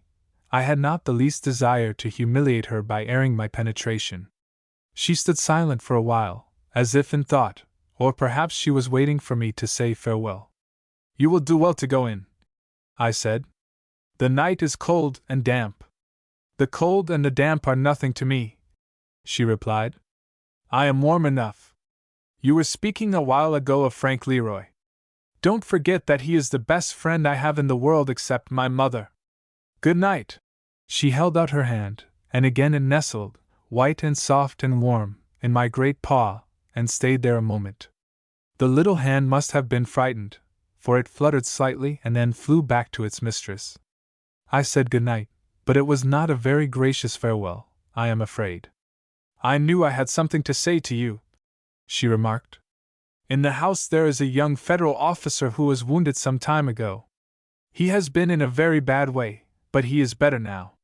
While he was at the worst of his illness he was constantly calling the names of some friends he has among the rebels. One of them he seems to be specially fond of. He calls him Harry Herndon. The other he calls Carol Shannon. It may be that you know them." "I am acquainted with Herndon," I replied. "Shannon I have never met, and I have no desire to meet him." She was silent a moment, and then went on. "I thought that if the two would take the trouble to call on the wounded man it would do him good, though I am astonished that he should desire to see rebels and traitors. I hate them all without exception, and the more I see of them the more I hate them." The little lady had worked herself into a grand fury against the rebels, and I am sure she believed what she said for the moment. "I shall take pleasure in informing Herndon that his friend is here," said I. "Shannon, as I have told you, I never met." "You are fortunate," she replied. "I met him once, and it needed only a glance to tell me what he was." "And what was he?" I inquired. "The matter is not worth speaking of," she said. "I have just as much contempt for him as you have. Good night." And once more the little fluttering hand touched mine, and away she marched into the darkness. At the steps she turned and listened, but, as neither Whistling Jim nor I had stirred out of our tracks, she could hear nothing. "Why don't you go?" she called. "I want to see you safe in the house," I said. "You are taking a deal of responsibility on yourself," she responded. "You must think me a child or a woman." With that she slipped through the door, which yielded to her touch, and disappeared in the house. 7. Now, when the foolish girl disappeared behind the door, I turned away from the gate full of anger at all mundane things. But the only human being near at hand was Whistling Jim, and him I seized by the collar. "You scoundrel!" I exclaimed, shaking him vigorously. "What do you mean by going off and leaving the stable door unlocked?" "Moss Callie, lamb, let me tell you about it!" he cried, affrighted, and then, ashamed of my silly display of temper, I turned him loose. "What make you so fractious tonight, Moss Callie? A little emo and you'd a shuck my head off. I declar to gracious, Moss Callie, I thought I locked dat stable door. I know I turned de key, dey ain't no two ways 'bout dat. I tuck de key out in de lock when I went in, and put it back in de lock when I come out. I put it in de lock and turned it de like I allers do." "But what you didn't do," said I, now angry with myself, "was to make sure that the bolt of the lock had caught. It didn't catch, and when I went there tonight the door yielded to my hand. It was a piece of pure carelessness, and if you ever do the like again—" "Don't talk dat way, Moss Callie, you sho has been mighty good ter me, and I don't want to make you mad. I never is ter do dat trick agin." Then I told him that there was a plot on foot to steal the horses, and advised him as to the identity of the two men. He knew them both, especially did he know the prominent citizen, who, on various occasions, had invited him into the store and made him presents of pipe and tobacco, and had even hinted to him that he could find a good job for him when he grew tired of working for nothing. He had also given him whiskey, which was a contraband article in the recruiting camp. We walked along very friendly, for I was ashamed of myself for giving way to my temper. When the Negro thought I was in a sufficiently good humor, he endeavored to ease his own curiosity on a matter that had evidently been worrying him. "Moss Callie," he said, "who was dat little chap we tuck home to now? I don't know his name. Why do you ask?" "'Cause he looks so funny and done so funny. He ain't look like no man ter me." "Why, of course not. He is little more than a boy. That's the reason I made him come out of that house." "He moughter been a boy," remarked Whistling Jim, after taking some time to think the matter over. "He was right knock-kneed, and when he walked like de flow was burnin' his foots." I could only pretend to laugh, but I wondered at the Negro's keep observation. Seeing that I made no reply, he went on. "You know what I think, Moss Callie? Dat uppity lil chap is de easy much a man easy you is a oman." "Well, it may be so," I replied. "He is nothing to me." Whistling Jim laughed one of his irritating laughs. "Dat's so, Sue, but I tuck notice dat you help Hans wid him a mighty long time." This was intolerable, and I remarked with some severity that I proposed to make it my special business to inform Harry Herndon how his Negro had neglected his duty. "Now don't do dat, Moss Callie, please, Sue. You know mighty well dat Moss Harry can't keep his temper like you does. I dunner when you been easy fractious easy you is ternight. You are the cause of it," I declared. "You and no one else. First you leave the stable door unlocked, and then you say that this young fellow is either man nor boy." "Did I say dat, Moss Callie?" exclaimed Whistling Jim, apparently almost as much amazed as if I had drawn a pistol on him. He stood a moment, as if trying to remember the circumstances under which the remark had been made, but he shook his head sadly. "Yef I said dat, Moss Callie, I must have been dreamin'. I was mighty nigh fast asleep when we started back to now, and yef you'd a listened right close I spec you'd a hearn me a snowin'. Yef you say I said it, den I reckon I must a said it, but I want it myself, 'cause yef dey ever was a grown man on top er de ground, dat chap is one." "You are sharper than I thought you were," I remarked. "You must be makin' fun er me, Moss Callie, 'cause dey ain't nothin' sharp 'bout knowin' a man fum a oman. Yef I didn't know de defunce I'd turn myself out ter graze wid de dry cattle, and stay wid 'em all through de season."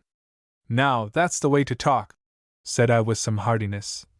"But if I ever find the stable door unlocked again, I'll take it for granted that you have changed your opinion about our young friend." "I may leave de stable door unlocked time and time agin," remarked Whistling Jim solemnly, "but I never is ter believe dat boy is anything but a man."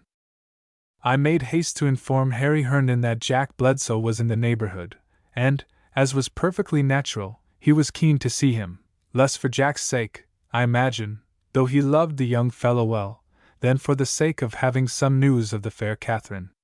As the heaviest part of his work at headquarters was over, and as pretty much everything had depended on the reply to General Forrest's requisition on his superior officer, who, unfortunately, chanced to be General Bragg, for arms and ammunition, Harry had no difficulty in securing leave of absence for the day, and so, when all the arrangements had been made, we set out the next evening for the house where Jack Bledsoe lay. On the way, I suggested that perhaps Jack's mother and the fair cousin would probably be found there, and this possibility was in Harry's mind also, for he leaned from his horse toward me and extended his hand, uttering not a word. I gripped it with mine, and hoped that before I died I should have the opportunity of shaking another hand as true. One other I found, but only one. Jack's mother met us at the door, and not far behind her was the fair Catherine, more beautiful than ever.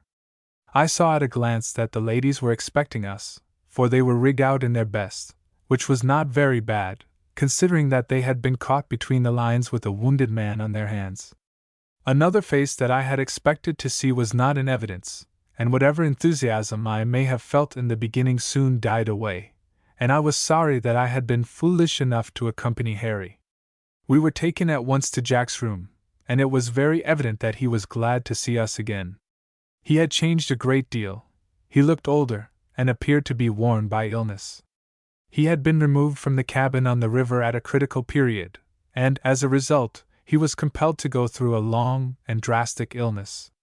He was on the high road to recovery, but I thought he would never be the same handsome Jack again, so cadaverous was his countenance, and so changed his voice.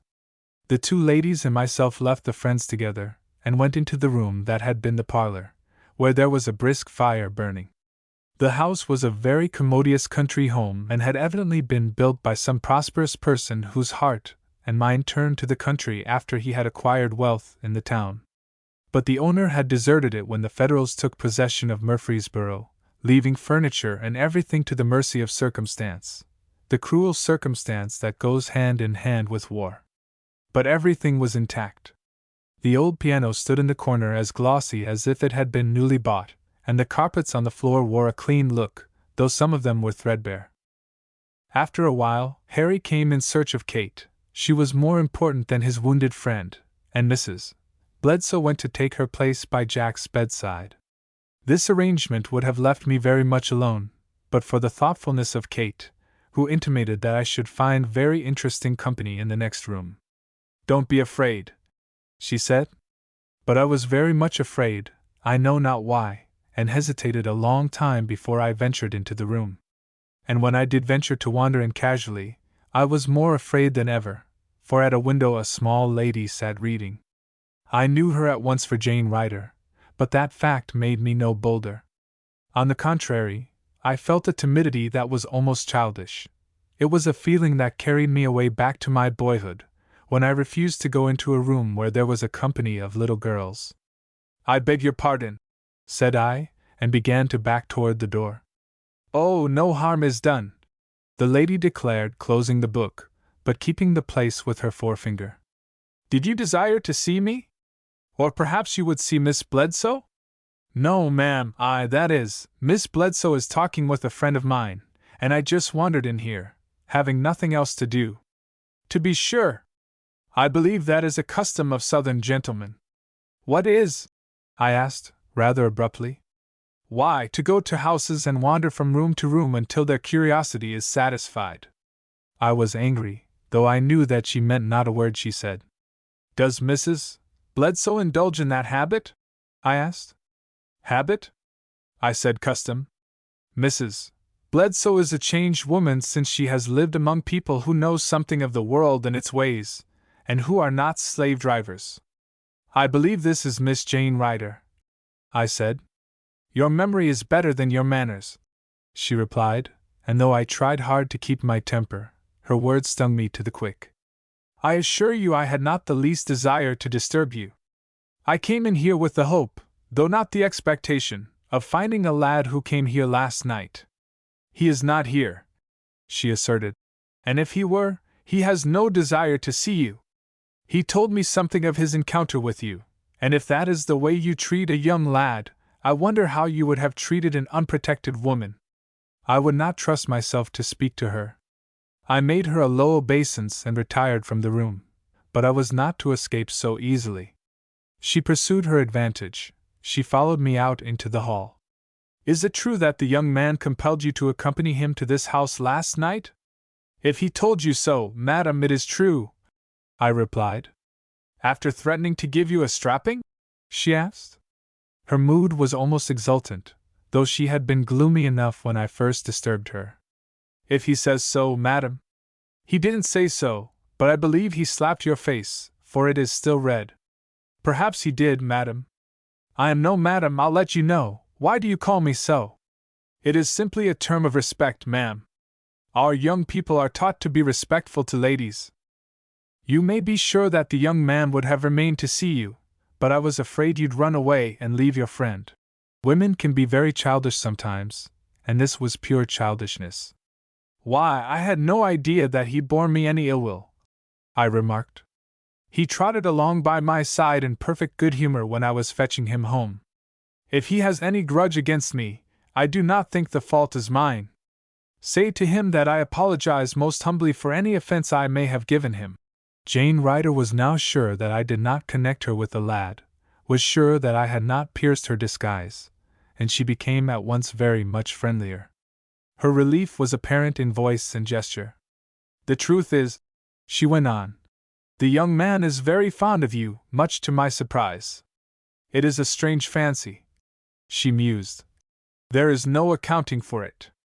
I believe you could prevail on him to leave his friends and go with you to the south. That is why I am keeping him away from you. I have had few friends, I said, and if you could add the young man to the list and place him above all the rest, I should be happy. But as for persuading him to desert his principles, I should never think of it, and I should think ill of him if he could be persuaded.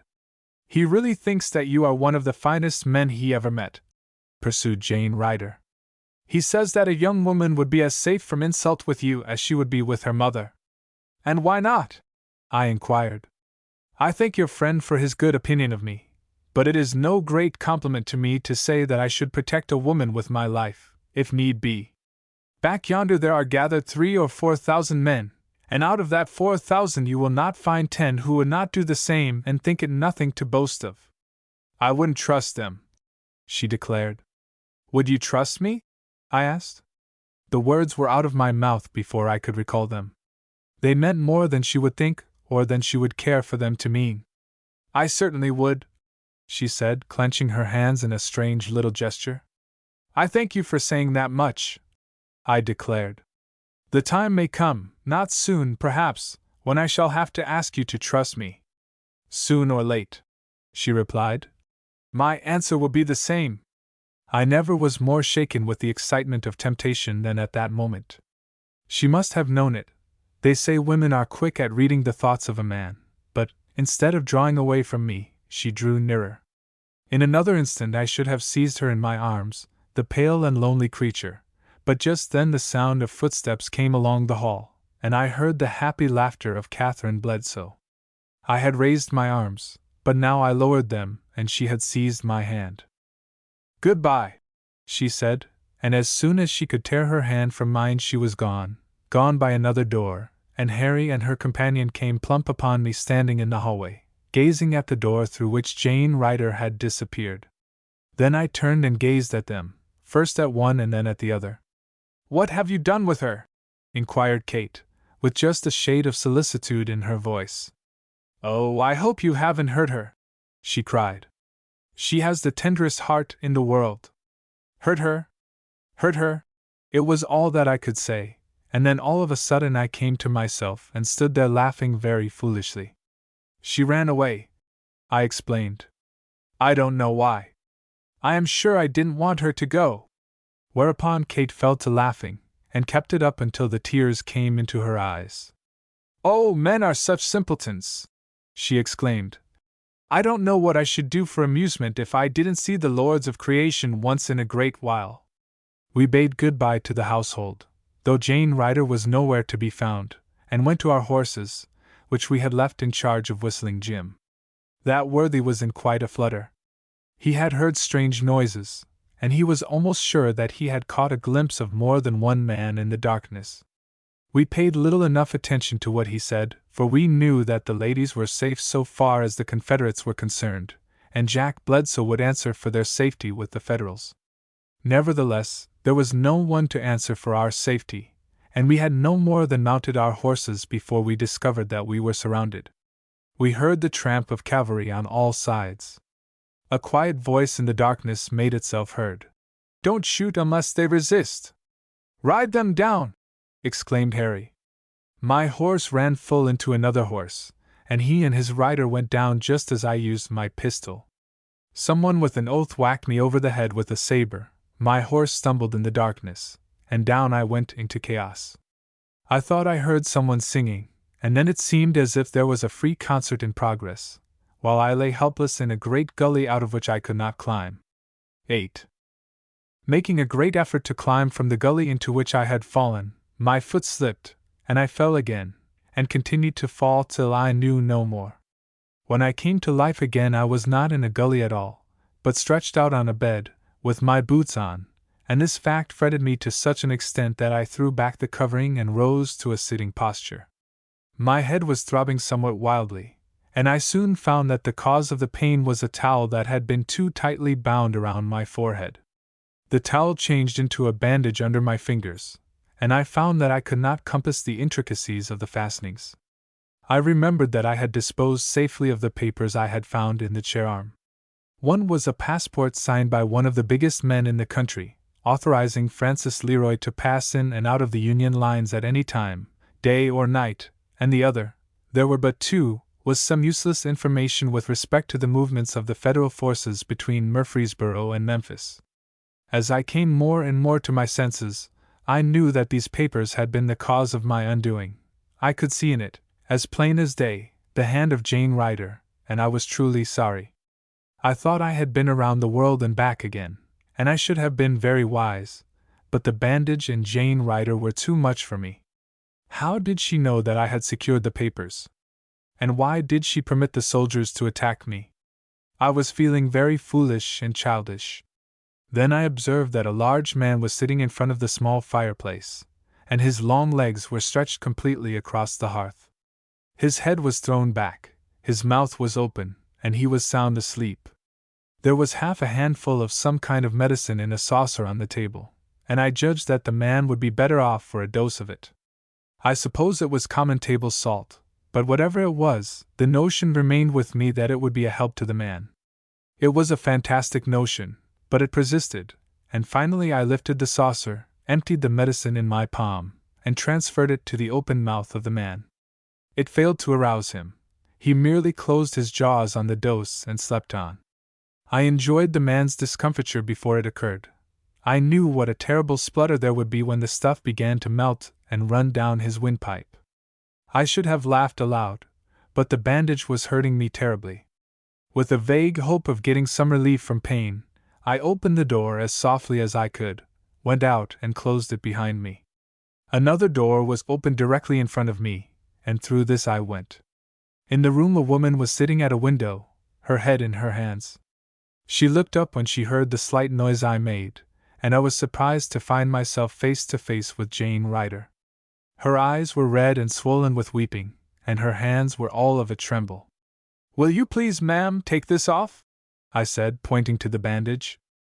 She placed her finger on her lip. "SHSH," she whispered, and then, whipping around me, closed the door with no more noise than the wing of a night bird might make. "In there, and don't move on your life." She pointed to a closet, but I shook my head. "Not if I can help myself," I said. "I have just come out of a deep, deep ditch, and I want to hear the splutter." I was whispering, too, such was the woman's influence. She looked at me in amazement. She tried to understand me, but she must have thought me out of my head, for her lips were twitching pitifully and her hands trembling. "It's the man in the next room," I whispered with a grin. "I put a handful of medicine in his mouth. Wait. You'll hear him directly." "Oh, I am so sorry for you," she cried, wringing her hands. "I am as sorry for you as I am for myself." Then please take this bandage off and have my horse brought round. I can't. I can't. You're wounded. Go in the closet there. I'll go where you go, and I'll stay where you stay, I said, and I must have been talking too loud, for she placed her hand on my lips, and what should I do but hold it there and kiss it, the poor little trembling hand. And then there came from the next room the famous splutter for which I had been waiting. The soldier made a noise as if he were drowning. He gasped and coughed, and tried to catch his breath. He strangled and lost it, and when he caught it again, made a sound as if he had a violent case of the whooping cough. And all this time I was laughing silently, and I came near strangling myself. Jane Ryder was far from laughter. She was as cool as a cucumber. With one quick movement, and with surprising strength, she had shoved me into the closet. Then she flung the door wide open. As she did so, the guard cried out at the top of his voice that the prisoner had escaped. And if ever a man was berated, it was that big soldier who had fallen asleep at the post of duty. "You drunken wretch!" she cried. "I knew how it would be, I knew it!" He tried to make an explanation, but she would not hear it. "Oh, I'll make you pay for this. Go and find him, and if you fail, take your cutthroats away from here and never let me see them again. Report to my brother, and tell him how you carried out your orders. You were to take them all without a struggle, but you took only one, and you bring him here more dead than alive. He is wandering about in the woods now, out of his head. But he shot one of my men. Haven't you any feeling for the man that'll be cold and stiff by sun-up? For the man, yes. You should have been the one to pay for your blundering. You failed to carry out your orders, and you had a dozen against 3, and one of the 3 a Negro." The man started away, but his lagging footsteps showed that he had something on his mind, and in a few moments I heard him coming back. "'Tain't no use to hunt for the man in the dark, and by sunup his friends'll be buzzin' around here worse'n a nest of hornets. We are going back, he repeated, "and you may report what you please." Then the man went away, mumbling and mouthing to himself. As for me, I should have preferred to go with him. Pretty much everything is fair in war, and Jane Ryder was on the Union side. She knew of the ambuscade and had not told me. It was her duty not to tell. She would have made no sign if we had been going to our deaths. I have never felt more depressed in my life than I did at that moment. Something had slipped from under me, and I had nothing to stand on. I came out of the closet both angry and sorry. "I shall be obliged to you if you will find my hat," I said. I tried hard to hide my real feelings, and with anyone else the effort would have been successful, but she knew. She came and stood by me and caught me by the arm. "Where would you go?" There was a baffled look in her eyes, and her voice was uneasy. "Call your man," I said. "I will go with him. It is not his fault that he cannot find me. It is not his fault that I am hiding here in a woman's closet. Nor shall he be punished for it. Your hat is not here," she declared. "It must be where you fell. Do you know," she cried, "that you have killed a man? Do you know that?" Her tone was almost triumphant. "Well, what of that?" I asked.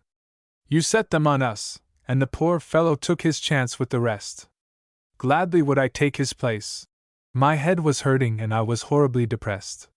She had turned away from me, but now she flashed around with surprising quickness. "You are the cause of it all, yes, you!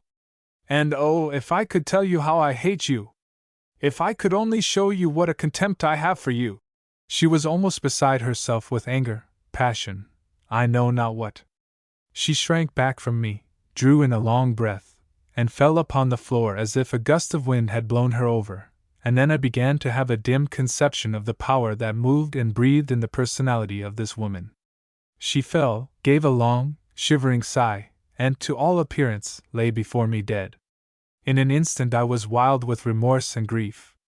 I seized a chair and sent it crashing into the hallway to attract attention. To this noise I added my voice, and yelled for help with lungs that had aroused the echoes on many a hunting field.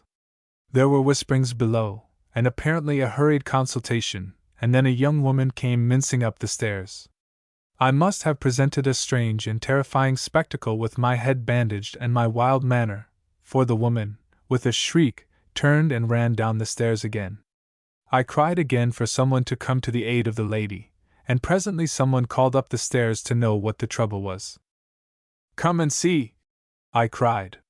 "The lady has fainted, and she may be dead."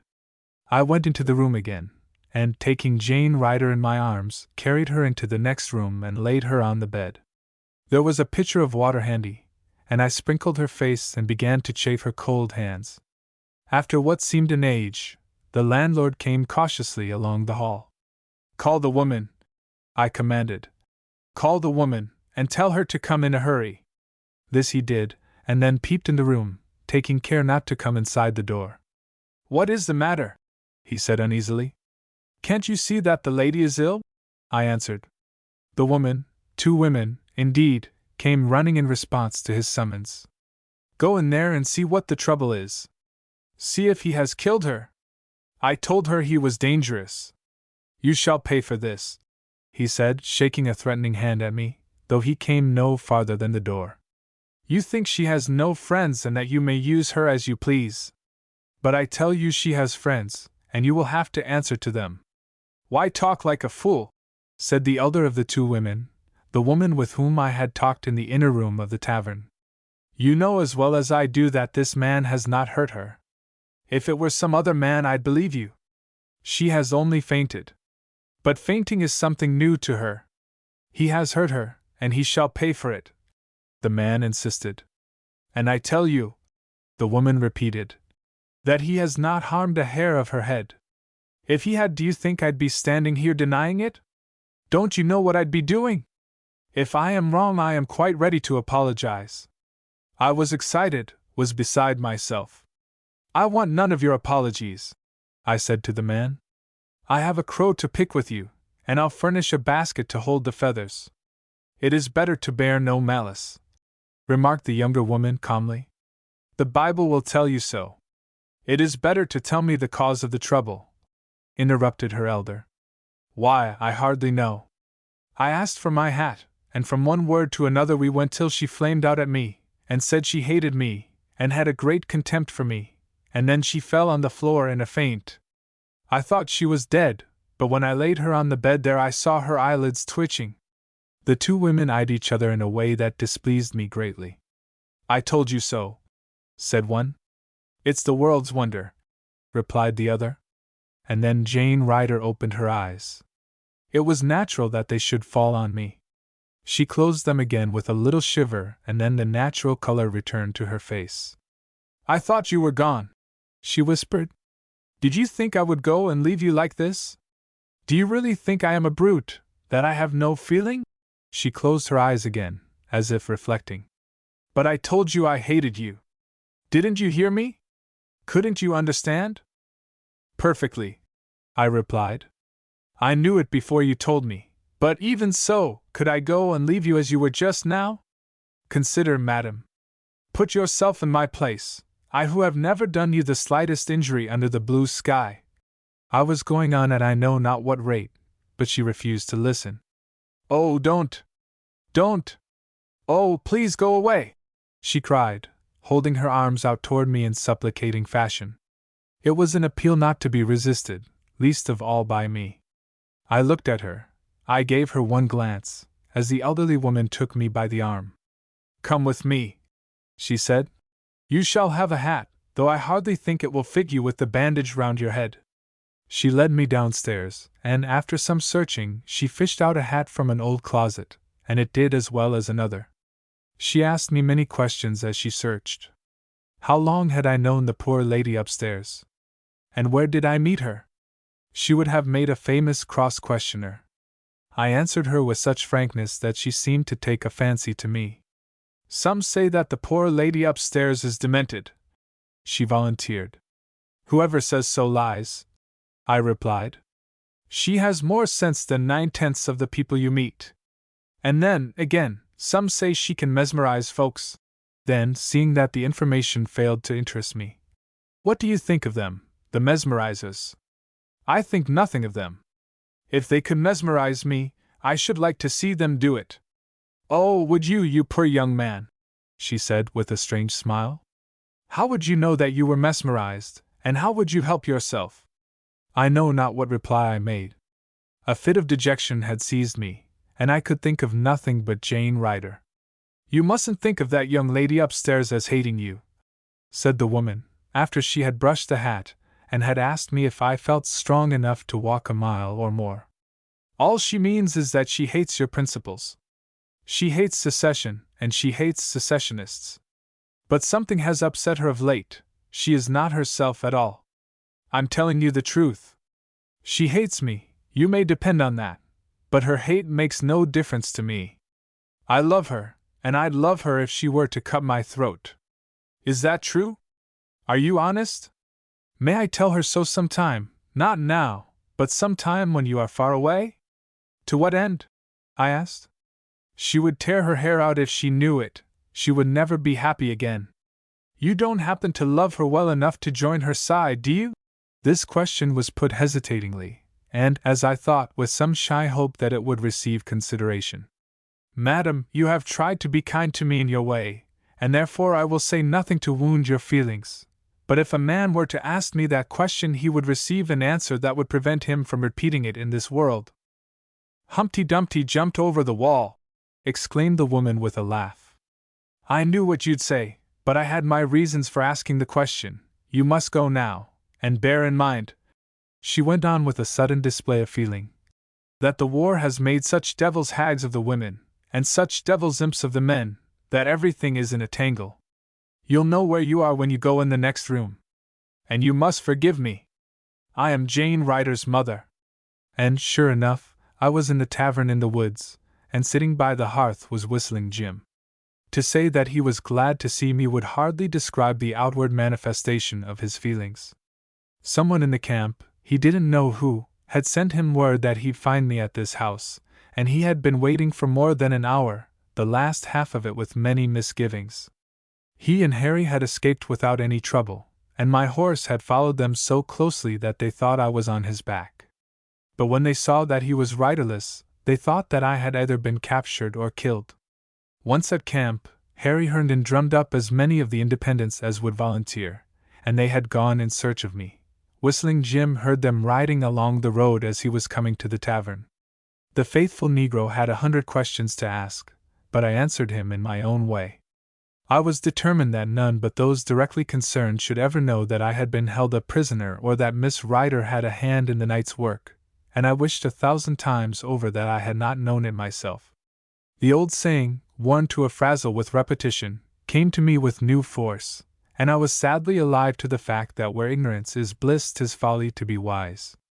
The night was now far advanced, and once at my quarters I flung myself on the rude bed that had been provided for me, and all the troubles and tangles in this world dissolved and disappeared in dreamless slumber. When morning broke I felt better. My head was sore, but the surgeon removed the bandage, clipped the hair about the wound, took a stitch or two that hurt worse than the original blow, and in an hour I had forgotten the saber cut. Singular uneasiness pervaded my thoughts. More than once I caught myself standing still as if expecting to hear something. I tried in vain to shake off the feeling, and at last I pretended to trace it to feverishness resulting from the wound in the scalp. But I knew this was not so. I knew that one of the great things of life was behind it all. I knew that I had come to the hour that young men hope for and older men dread. I knew that for good or evil my future was wrapped in the mystery and tangle of which Jane Ryder was the center. My common sense tried to picture her forth as the spider waiting in the center of her web for victims. But my heart resented this and told me that she herself had been caught in the web and found it impossible to get away. I wandered about the camp and through the town with a convalescence certificate in my pocket and the desperation of a lover in my heart, and at the very last, when night was falling, it was Jasper Goodrum, of the Independents, who gave me the news I had been looking for all day. You'd better pick up and go with us, Shannon. Our company is going to raid the tavern tonight, and tomorrow we take the road. Oh, you are not hurt bad, he said, trying to interpret the expression on my face. You can go, and I think I can promise you a little fun. They say a spy is housed there, and we propose to smoke him out tonight. Get your horse, we start in half an hour. He went off down the street, leaving me staring at him open-mouthed. When he was out of sight, I turned and ran toward the camp as if my life depended on it. 9. I knew no more what I intended to do than the babe unborn. What I did know was that Jane Ryder was in that house, in all probability, and that fact stung me. She had aided me to escape, even though she had had a hand in my capture, and I felt that the least I could do would be to take her away from there, willingly if she could come, forcibly if she hesitated. On the way to the camp I met Whistling Jim, and he stopped me. He was astride his horse and leading mine. "Dey are gwine on a ride now terracly, Mas Callie, and I load maybe you'd want ter go long wid 'em." For answer I swung myself on my horse and, bidding the negro to follow if he desired, put spurs to the sorrel and went flying in the direction of the tavern. I did not turn my head to see whether Whistling Jim was following, but rode straight ahead.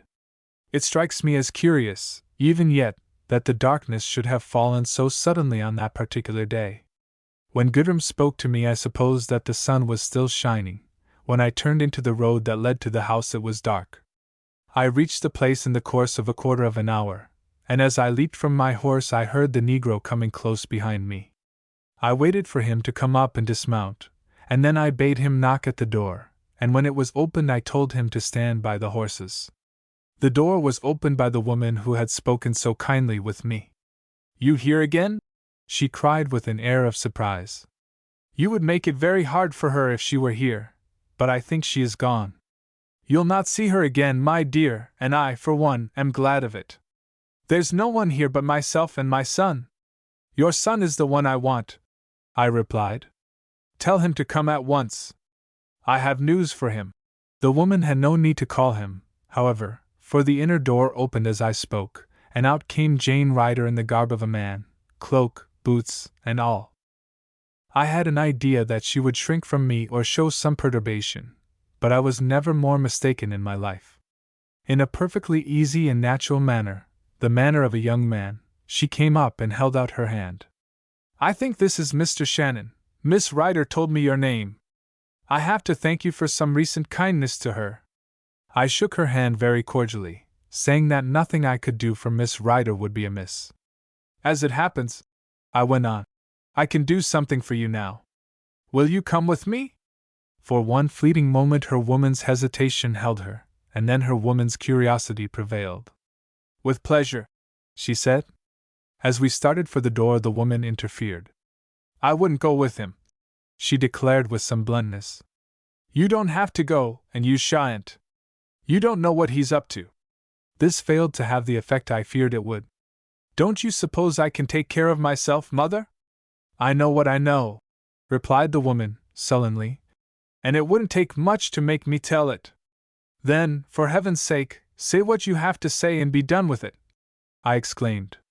"Only a very few minutes lie between this person and safety. If you have anything to tell, out with it. Your blue eyes and baby face fooled me once, but they'll not fool me again." "You know more than you pretend to know," said the woman. "I know this: if this person remains here 10 minutes longer, he will regret it all the days of his life. Now, trust me or not, just as you please. If he is afraid to come with me, let him say so, and I will bid him farewell forever and all who are connected with him. Do you trust me?" I turned to Jane Ryder and held out my hand. "I do," she replied.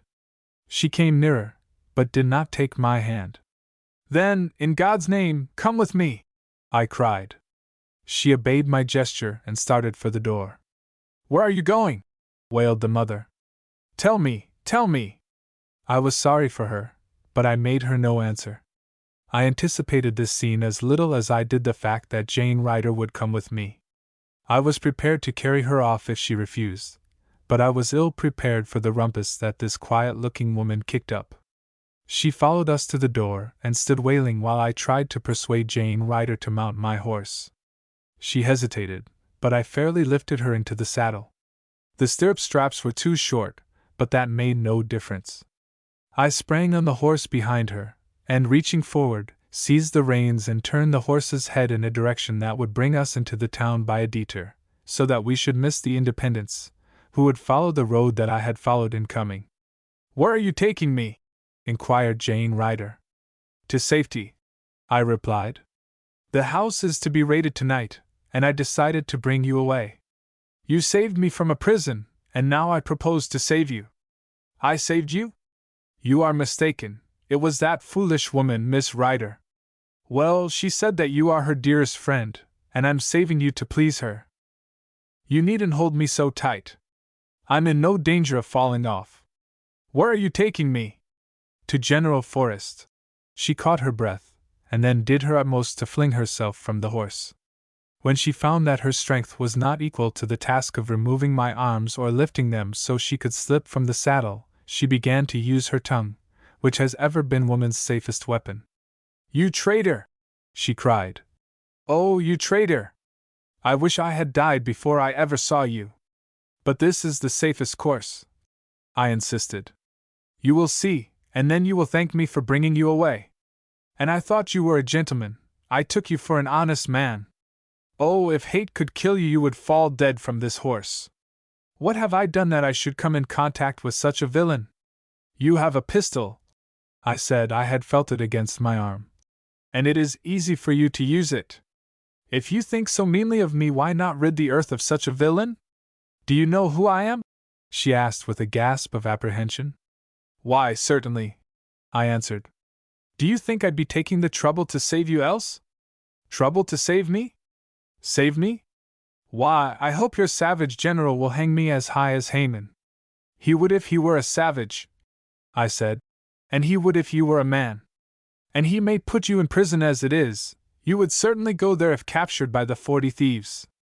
I am taking one chance in 1,000. But better for you to be in prison, where you will be safe, than for you to be going around here masquerading as a man and subjecting yourself to the insults of all sorts of men.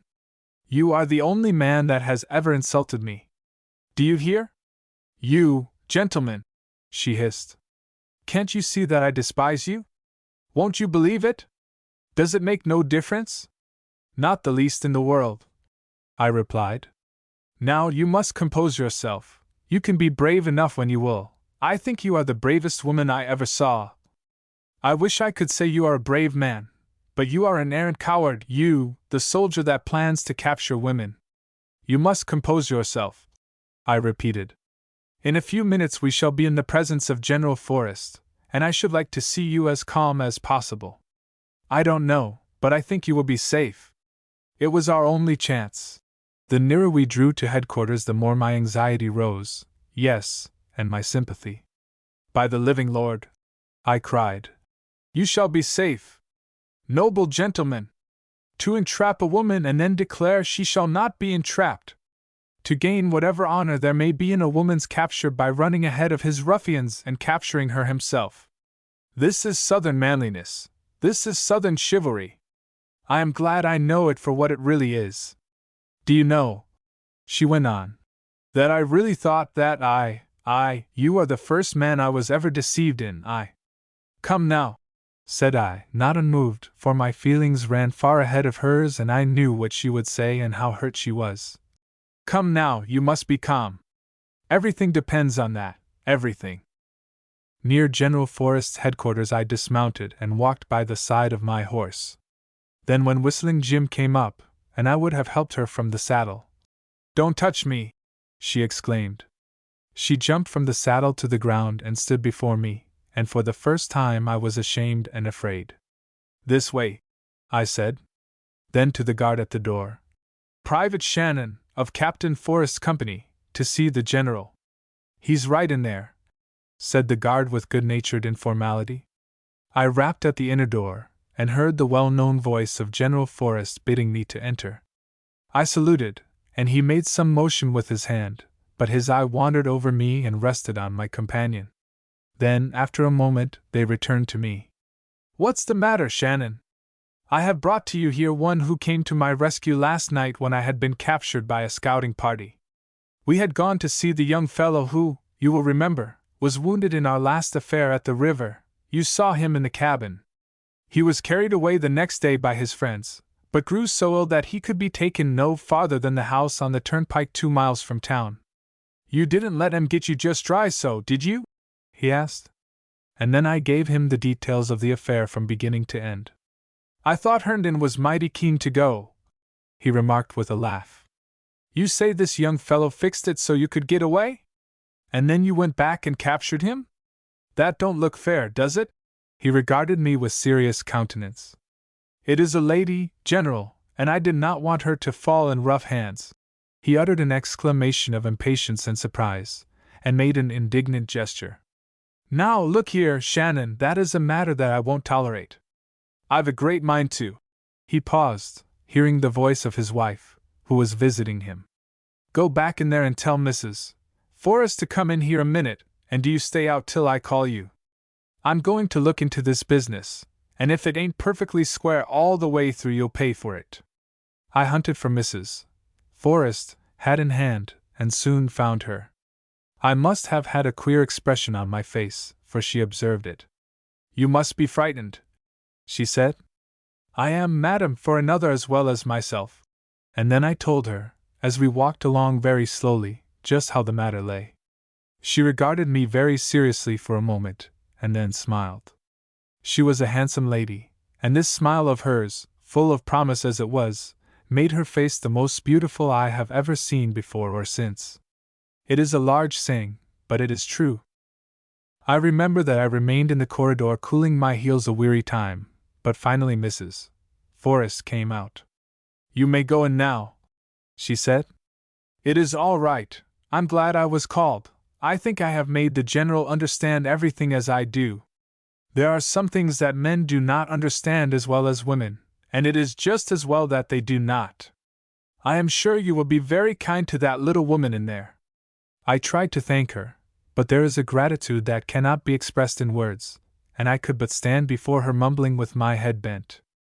I know what you would say, she remarked graciously. The General and I have perfect confidence in you. I went into the room where General Forrest and Jane Ryder were. Shannon, what are you and Herndon up to? What do you mean by going on in this way? He spoke with some severity, but there was a humorous twinkle in his blue-gray eyes. More than that, you took occasion to prejudice the jury. What did you say to Mrs. Forrest? I simply asked her to be kind to the lady in here.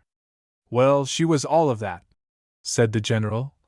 And she threatened me with her displeasure if I wasn't kind to you, and as she's the only human being that I'm really afeard of, I reckon I'll have to let you off this time. Oh, you needn't look so smiling. You are to be punished, and that heavily. You are to be responsible for this young woman. You are to take charge of her and restore her to her own people, mind you, to her own people.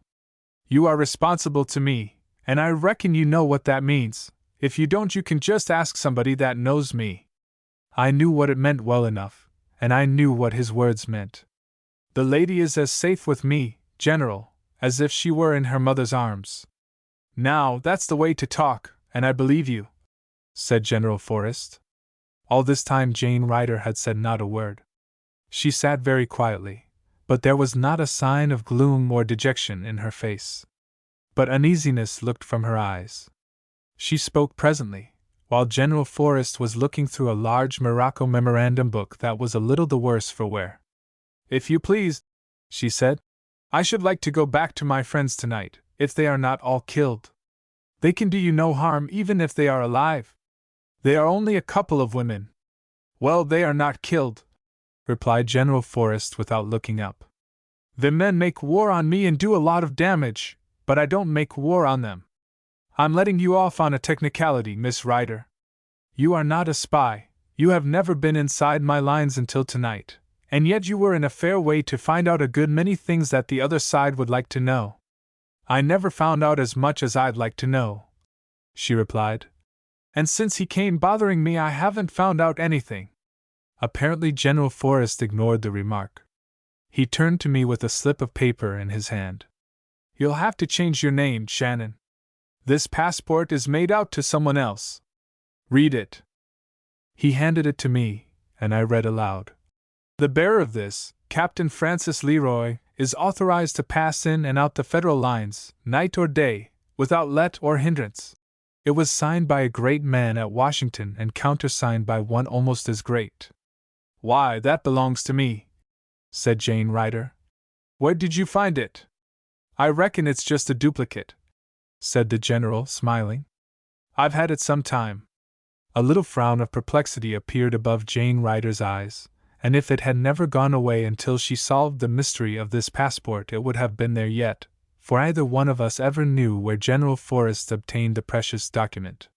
You will want to go out of my lines, Shannon, and you'll want to come back, so I'll fix it up for you. He went into the next room and dictated to an orderly, and presently brought me a paper signed with his own name, and I have it yet. Everything was ready for us to take our leave, and we did so. You are a different man from what I thought you, said Jane Ryder to General Forrest, and I have to thank you for your kindness and consideration. It ain't what people think of you, it's what you are that counts, replied General Forrest. I have thought of this homely saying hundreds of times, and it rings truer every time I repeat it to myself. It covers the whole ground of conscience and morals. As I was going out, Jane Ryder being in advance, the General said to me again, Don't make no mistake about what I mean. You are responsible to me for the safety of that young lady. I believe in you, but I may be wrong. If I am wrong, you just as well go out and hang yourself and save me the trouble. You needn't worry about me, General. I can take care of myself, declared Jane Ryder. We went out of the house and came to where Whistling Jim was holding the horses. I dismissed him then and there, and told him to put his horse in the stable and have plenty of feed for mine. But Jane Ryder, for reasons of her own, preferred to walk, so that Whistling Jim went away with the 2 horses and we were left to ourselves. I remember that I said very little during that long walk, and all the burden of the conversation fell on the young woman. She was not at all elated over the narrow escape she had had, and preferred to make light of it, but I knew that, under different circumstances, she would have been put in prison in Richmond, and I think that her nature would have succumbed to close confinement. You have had your way, after all, but I am not sure that I like it, she said. She waited for me to make some reply, but none was forthcoming. I hope you don't think you have won a great victory. If I had been a man, perhaps the victory would have been the other way. I didn't compel you to come with me, I remarked. You mean I came of my own accord? If I did, it was to avoid a scene before my mother, the lady you saw at the house. I didn't want her to hear you bluster and threaten, and besides, I wanted to tell you what I think of you. We have both had our way. My mother thinks you are a gentleman in a way, and I know what I know.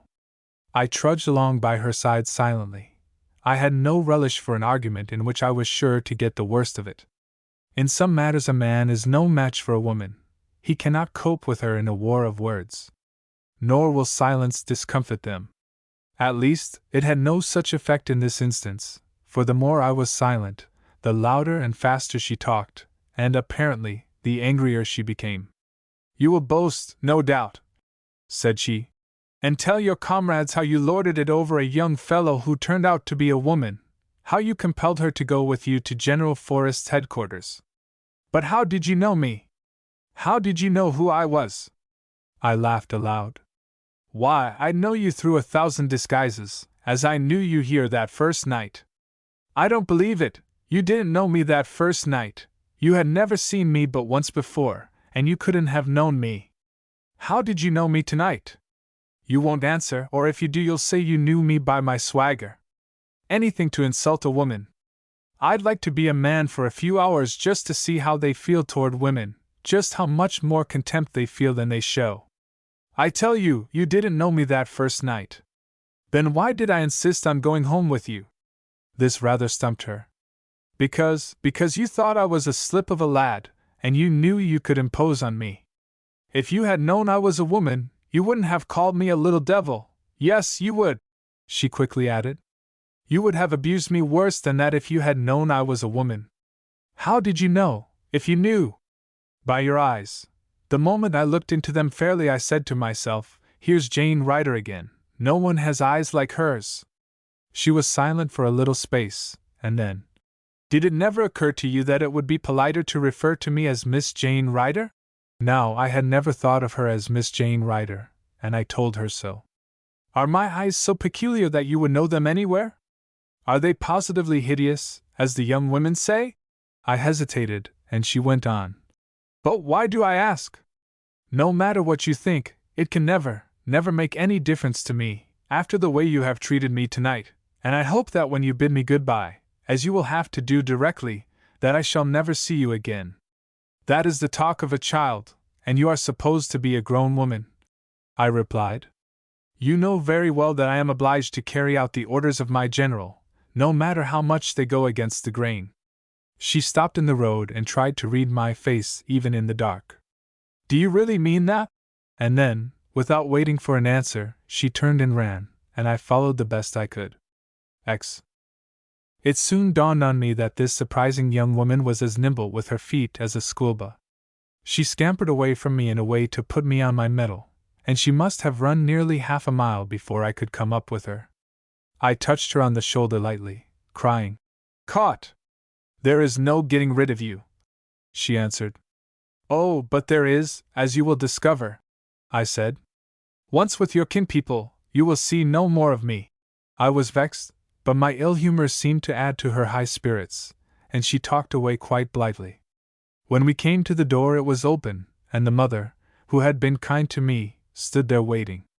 She was crying and wringing her hands, and for a moment I thought she had been maltreated by those whose duty it was to raid the house. But her trouble was of quite another kind. "What have you done with her?" she asked. "She is here with me," I replied. But when I turned to confirm my words, Jane Ryder had disappeared. I could only stare at the woman blankly and protest that she had been at my side a moment ago before. "I knew it!" wailed the woman. "First comes you to wheedle her away, and then come your companions to search the house for her. I knew how it would be. I never knew but one man you could trust with a woman, and he was so palsied that a child could push him over. And the little fool was fond of you, too." And with that she wailed louder than ever. "But, my good woman," I began. "Don't good woman me," she cried. "You don't look like that kind of a man, but I knew it. I knew how it would be." "Fiddlesticks and frogs' eggs," I cried. "Stop your crying. She is here somewhere. You know well enough that I wouldn't have returned without her. She came to the door with me. I'd have you to know, madam, that I'm not the man you take me for. Do you think I'd injure a hair of her head? It is you that have injured her by allowing her to masquerade as a man, a little thing like that, with nobody to advise her. You are her mother and pretend to be fond of her. Why didn't you advise her against all this? Why didn't you take a hickory to her and compel her to remember her sex? You are the cause of it all, yes, you!" I spoke in a very loud tone, for I was very angry, and I knew that the only way to contend with a woman was to make more noise than she could.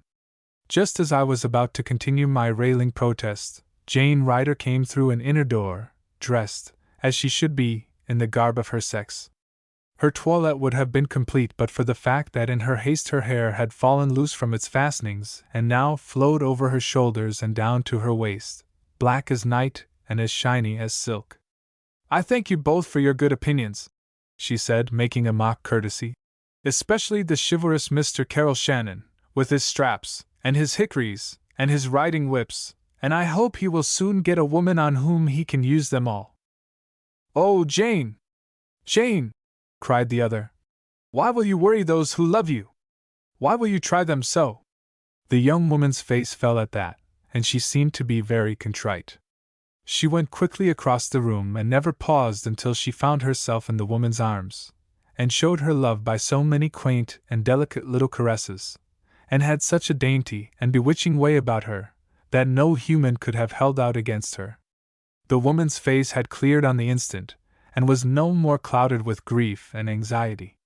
"You see how she is," said the woman to me, "hurting you to the heart one minute and making you forget it the next."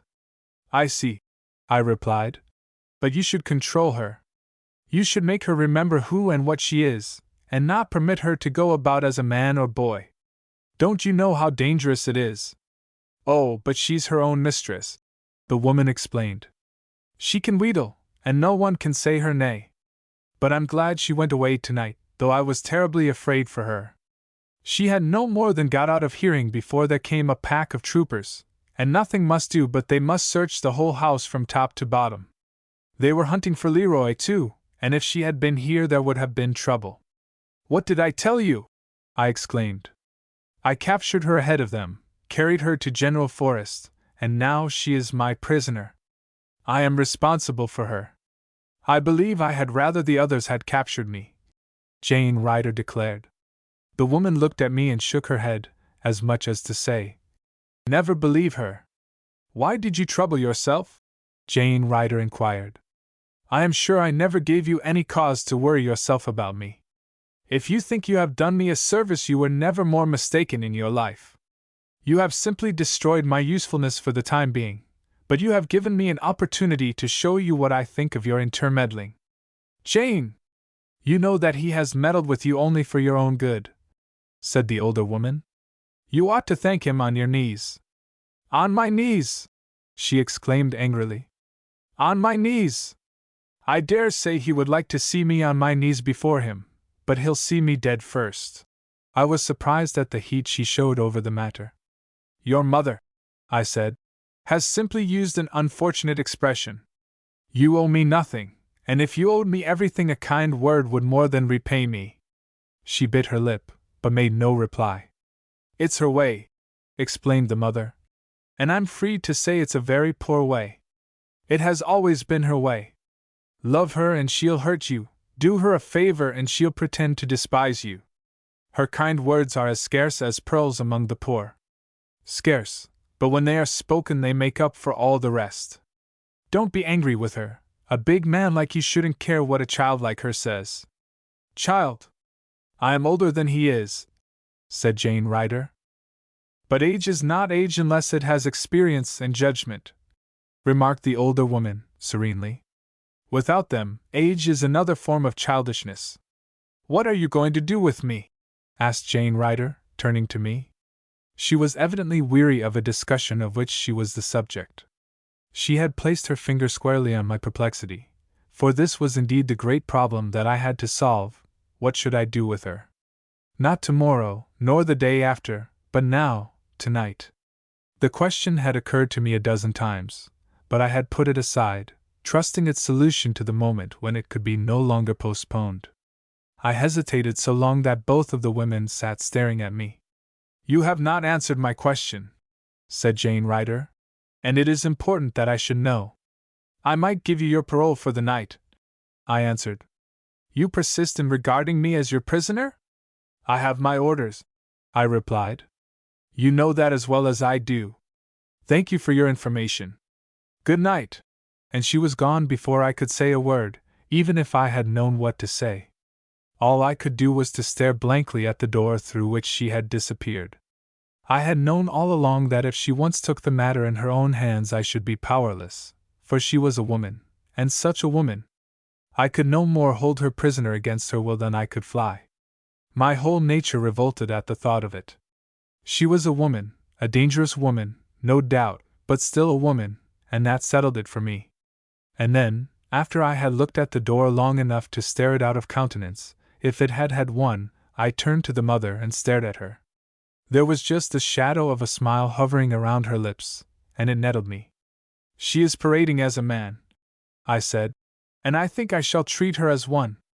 A man can be rapped on the head, tied up, and bundled about, without regard for his comfort.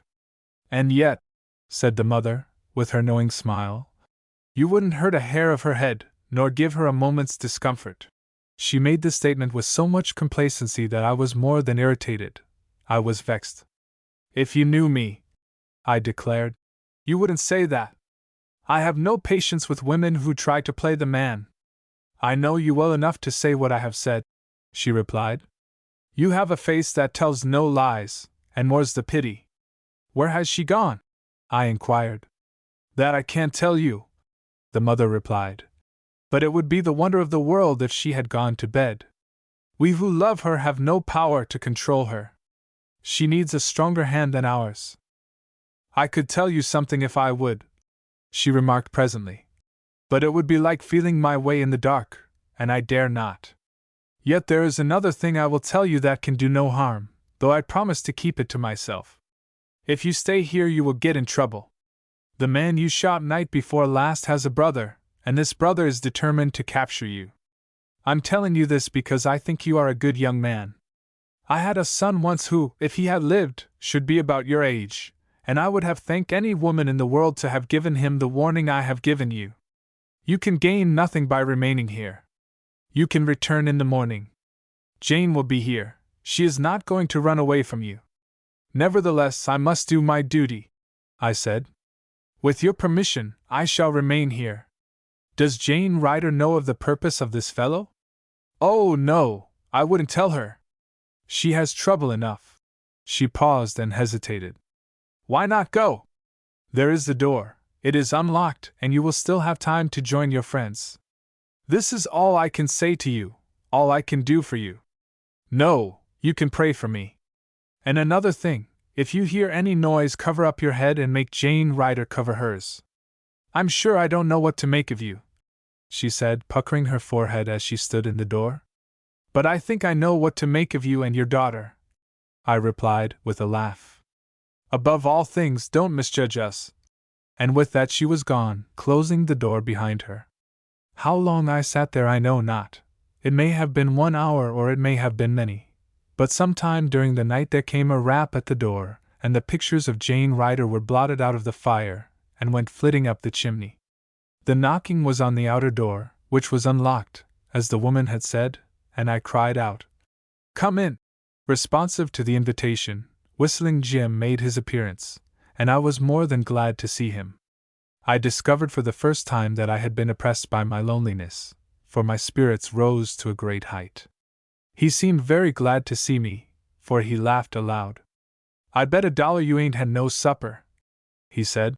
"And I tuck and brung you some. 'Tain't much, but it's better'n none." But I had no appetite. "I'm mighty glad I brung yo' pistols, too, 'cause dey's somepen wrong gwine on roun' here. I seed 2 or 3 men prowlin' roun' in de bushes easy I come long. Mas' Callie, how come you ter leave yo' pistols in yo' saddle? You ain't been a doin' dat way. I spec dat ar little man you had up in front of you had somepen ter do wid it." He laughed, but I found nothing humorous in the allusion. "Did I say Oman, Mas' Callie?" I shook my head. "'Cause ef I did, it slipped out to dry so. I was comin' atter you anyhow, but Mas' Harry hollered at me and told me fair ter fin you and say dat de troops gwinneter move in de mornin' and our Camp New York starts fust." I nibbled the food he had brought me, with some particularly heavy thoughts in regard to the course we were to take. Yesterday I was a boy, and a very foolish one, but today I felt myself to be a man. The feeling was the growth of a night, but it gave me new confidence in myself, and coupled with it, an assurance that I had never had before, and that has remained with me all through the long years that have intervened. I think it must have caught the eye of Whistling Jim, the change, I mean, for he regarded me curiously and closely. "Mas' Callie," he said after a while, "I believe you done got amo settled sense. Dog ef I don't believe dat it's been sense yistiddy. I dunner warbouts de change is, but it sho is dar. It mought be de way you look at me, and it mought be de way you don't look at me, and ef you ain't done growed bigger I ain't no nigger. I have only ceased to be giddy for the time being," I said. "I am afraid I have some serious work cut out for me tonight. If you want to go you are welcome to do so, and if you stay I'll be glad to have you. I don't know anyone I had rather have near me when a rose springs up." "Me, Mas' Callie? You surely don't mean me." It was plain that he was delighted. "You know how skeery I is, Mas' Callie, when dey's a row gwine on. I can't be gettin' skeered ter save my life. But it's the same way 'bout leavin' you, I'm skeered ter leave you. I couldn't go out dat door fair ter save my life." Whistling Jim held out his long, slim hands where he could look at them. Then he ran the scale of an imaginary piano, once, twice, and shivered again. "I tell you, Mas' Callie, I'm gettin' skeerder and skeerder. I wish dey'd come on ef dey comin' dot." "Well," said I, "I'll place the key of the door on the mantel here, and you can go out whenever you want to." But he protested almost violently. "Don't you dast to do dat, Mas' Callie! You put dat key in yo' pocket and let it stay dar." Nevertheless, I laid it on the mantel. The Negro looked at it more than once, and finally, as if taking leave of the temptation it represented, blew it a kiss from his long fingers. As he sat down, 4 men filed into the room through the inner door, which had opened almost noiselessly. 11. The men came in treading on one another's heels. The leader was a thick-set, heavily built fellow, and he had an evil-looking eye. He was evidently a soldier, or had been one, for he had the air and bearing that is unmistakable in a man who has seen service. He had a heavy jaw, and I noticed that his hair was cropped close to his head. The others appeared to be civilians, plain honest men, but ready, as were many men in Tennessee in those days, to help the Union cause in a quiet way. "You said there was only one," remarked one of them to the short-haired man. "I only told you what Captain Leroy said," replied the leader. "Well, you better had a fetch Leroy along," commented the man, and I judged that he had small stomach for the work before him. I realized that the time had come for me to speak up. "State your business," said I. "What do you want with me?" "We want you to go with us," replied the short-haired man. "And we'll get our wants too." "Where am I to go?" "You'll know when you get there," was the answer. "By which road?" I asked. "I am very careful about the roads I travel." "We'll look after the roads all right," he replied. "Will you go peaceable or not?" "Just for the looks of the thing," I replied. "I'd rather have it said that I surrendered only after a struggle." Glancing at the 3 men the ruffian had brought with him, I was confirmed in my impression that the affair was by no means to their taste. If they had made a rush all together, it would have been the easiest matter in the world to overpower me, but somehow they hung back. "Come on!" the man cried to his companions, making as if he would lead them. They hesitated, and it was then that I gave them my views of the situation. "Gentlemen," I said, "I take you for honest, fair-minded men, and I would advise you to have no hand in this business. This man's orders are from no competent authority, and I give you fair warning that you will bitterly regret your part in this night's work if you live through it." I could see anxiety, not fear, creep into their faces, and a wholesome doubt of their leader's good faith. I was satisfied that my words had taken the edge off their eagerness, and this was all I hoped to do. I think the ruffian must have felt that his companions were weakening, for he paused and turned toward them, with his hand under his coat, as if in the act of drawing a weapon. What he intended to say I never knew, for, as he turned toward them, still watching me out of the corner of his evil eye, Whistling Jim was upon him. Seizing the man in his arms, he whirled him around until he could get sufficient impetus, and then threw him against the wall as if he had been fired from a catapult. If you have never witnessed the fury of genuine fright, it is to be hoped you never will, for there is something hideous about it.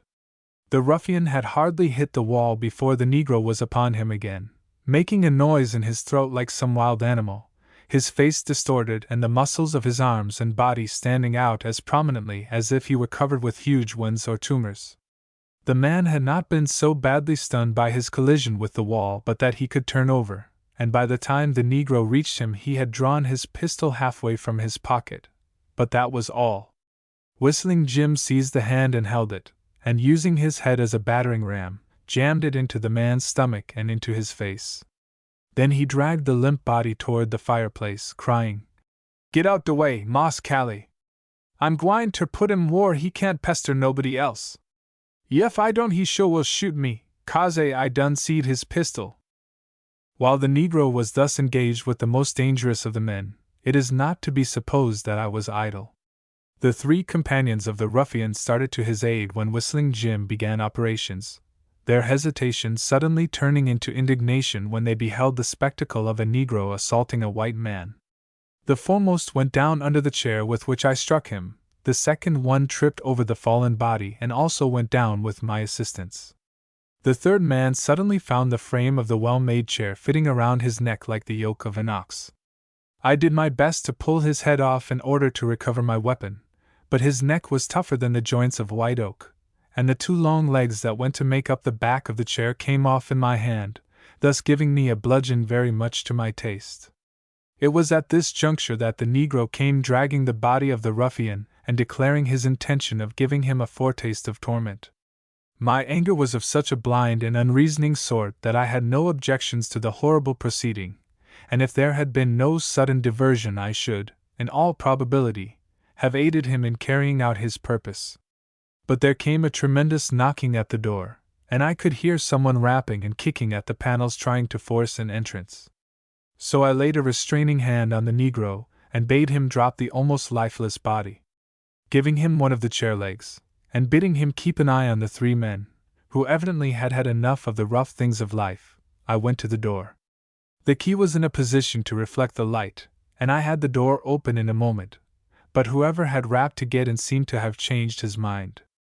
No one came in and no one made an effort to enter, but in another moment I heard the voice of Jane Ryder. "Run! Run!" she cried. "Run, if you want to escape! The backyard is full of Union soldiers." But I thought that this was only a ruse on the part of the little lady to get rid of me, and instead of getting away, as I should have done, I stepped out into the hallway. The sight that I saw filled me with indignation, for there stood Jane Ryder, leaning against her mother, and rigged out in the toggery of a man. I took her by the arm, and I must have gripped it roughly, for she winced. "If you know what is good for you," I said very sternly, "you will get yourself out of this wretched garb and throw it in the fire. Will you go?" "How can I go when you are holding me?" she asked piteously. I released her, and she went up the stairway sobbing. Halfway up the stairs, she turned to me. "You will be sorry you didn't go when I told you. You couldn't go now if you wanted to." And with that she disappeared. I could have cracked my silly pate at the sight of her weeping. I felt a hand on my arm, and found her mother standing at my side, laughing softly. Seeing that I regarded her with unfeigned astonishment, she laughed the louder. "You are the first that has ever mastered her. She is beyond me. When I married my second husband, she declared that I had sold my interest in her for a pair of side whiskers." The mother said this so pathetically that I could but laugh, seeing that there was so much incongruity between the remark and the situation all about us. My laughter must have jarred her, for she said with some asperity, "You are laughing now, but in a minute you will be laughing on the other side of your mouth." And it was even as she said. A file of soldiers entered from the rear, and before I had time to move or raise a hand they had me surrounded. Their leader was a man full of laughter and good humor. "Consider yourself a prisoner," he said to me. "How are you, mother? You are looking well. Where is sister? Upstairs? Well, get her down, for we must be moving away from here. What is all this?" He looked into the room out of which I had come, and saw there the evidences of a struggle, as well as the victims thereof. He bustled about with an alertness that seemed to be prepared for anything that might happen. I saw at once that he was a West Pointer. I had seen not more than a dozen graduates of the great military academy, but enough to recognize the characteristics that marked them all. These characteristics are well nigh indescribable, but they are all included in the terms soldier and gentleman. The bruiser has been bruised. He laughed. "You are looking well, mother. Keep it up for the sake of the children. Tell sister to hurry up, we are in a tight place here." As he spoke, there was the noise of another scuffle in the room. I turned just in time to see Whistling Jim fling himself upon the man, who had risen to a sitting position and was making an effort to draw his pistol. The Negro wrenched the weapon from him, threw it out of reach, seized the hand that had held it, and crunched it between his teeth with such savage ferocity that the ruffian howled with pain. "Oh, come!" cried the officer. "This won't do, you know, this won't do at all. I won't put up with it. Yef I hadn't catched him when I did he'd or shot me dead," Whistling Jim explained. "Me or Moss Cally one. You don't know dat man, Sue. He been follerin' atter we all fared de longest." "I know him well enough," remarked the officer. Still, he paused as if listening.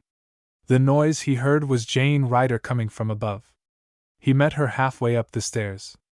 "My dear old sis!" he exclaimed as he clasped her in his arms. She said nothing, but sobbed on his shoulder in a hysterical way that was a surprise to me. "Brace up, dear girl," he said, trying to soothe her. "They were always like that," said the mother in her placid way. "I think it is so nice for brother and sister to be fond of each other. Don't forget that she gave you fair warning." Her attitude and the tone of her voice were so out of tune with all my thoughts and surroundings that I regarded her with amazement. She paid no attention to the look, however, but folded her hands across her ample bosom and smiled at her children in a motherly way. These children, I knew, were speaking of me, though I could not hear all they said, for the officer, he was Colonel Ryder, laughed and said, "Oh, he'll be in good company. I picked up another fellow in the woods. He says his name is Jasper Goodrum." Then she said something in a low tone, something that caused her brother to regard me with considerable interest. "Is that so?" he exclaimed. "You must tell me the particulars later. I have no time to hear them now. We must get away from here." 12. As he said, so it was. He hustled everything before him, permitting me to keep my horse and allowing Whistling Jim to go along. "Goodbye, Mother," he said. "I'm sorry to leave you in such a place as this. I suppose you are waiting for Major Whiskers." He laughed gaily as he said this, and his mother slapped him playfully as she kissed him. He invited me to ride with him at the head of his little squad of troops, saying that when a colonel started out to command a corporal's guard he assuredly needed assistance. He was perhaps 30 years old, but he had a tremendous fund of animal spirits, so that he had all the ways of a gay youth of 20. He paid no more attention to the man who had been knocked about by Whistling Jim than if he had been a log of wood, and yet he was very tender-hearted. Whatever was in the line of war appealed to his professional instincts. War was his trade, and he seemed to love it, and he had a great relish for the bustle and stir that are incident thereto.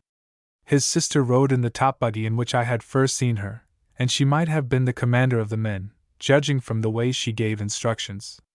She seemed to know all the roads, for she went ahead without the slightest hesitation. She was driving a good horse, too. His trot was sufficient to keep our horses in a canter, and whenever he heard us coming up behind him he would whisk the buggy away as if he scorned company. Perhaps this was due to the little lady who was driving him. I had no grudge against her, heaven knows, but somehow I resented my present plight, for which I thought she was responsible.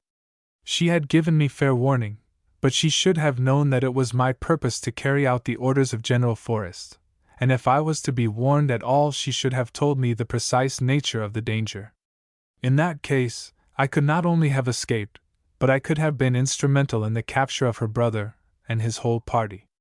Perhaps she knew this, and perhaps this was why she would give me no definite information. But if she knew at all she must have known everything. Her brother must have come in response to a summons from her or her mother. In any case I had been tricked, I had been made a fool of, and after what I had done for her, I felt that I had a right to feel aggrieved. Colonel Ryder observed my sullenness and commented on it. "Don't be downhearted, my boy. It is the fortune of war. There is no telling when it may turn its sunny side to you. In your place I should whistle and sing and make the best of it. Still, I know how you feel, and I sympathize with you. I should not have gone to that house last night," he went on, "but I knew that my mother was there, and I had received information that one of our scouts by the name of Leroy was in great danger of capture. What I did discover was that Miss Ryder had been captured." He laughed as he said this, and gave me a peculiar look. "As to Leroy," I asked, "was he at that house? I am very much interested in knowing, for General Forrest detailed me to capture him. Under the circumstances, you acquitted yourself wonderfully well, and General Forrest has no right to be displeased with you," remarked Colonel Ryder. "But you have not answered my question," I said. "In the nature of things," he replied enigmatically, "I prefer not to tell you. Of one thing you may be sure, Leroy is not likely to bother the rebels for some time to come. I think you have put him out of business, as the boys say. Then Leroy must be the name of the man that tried to capture me at the tavern. It was the Negro that put him out of business.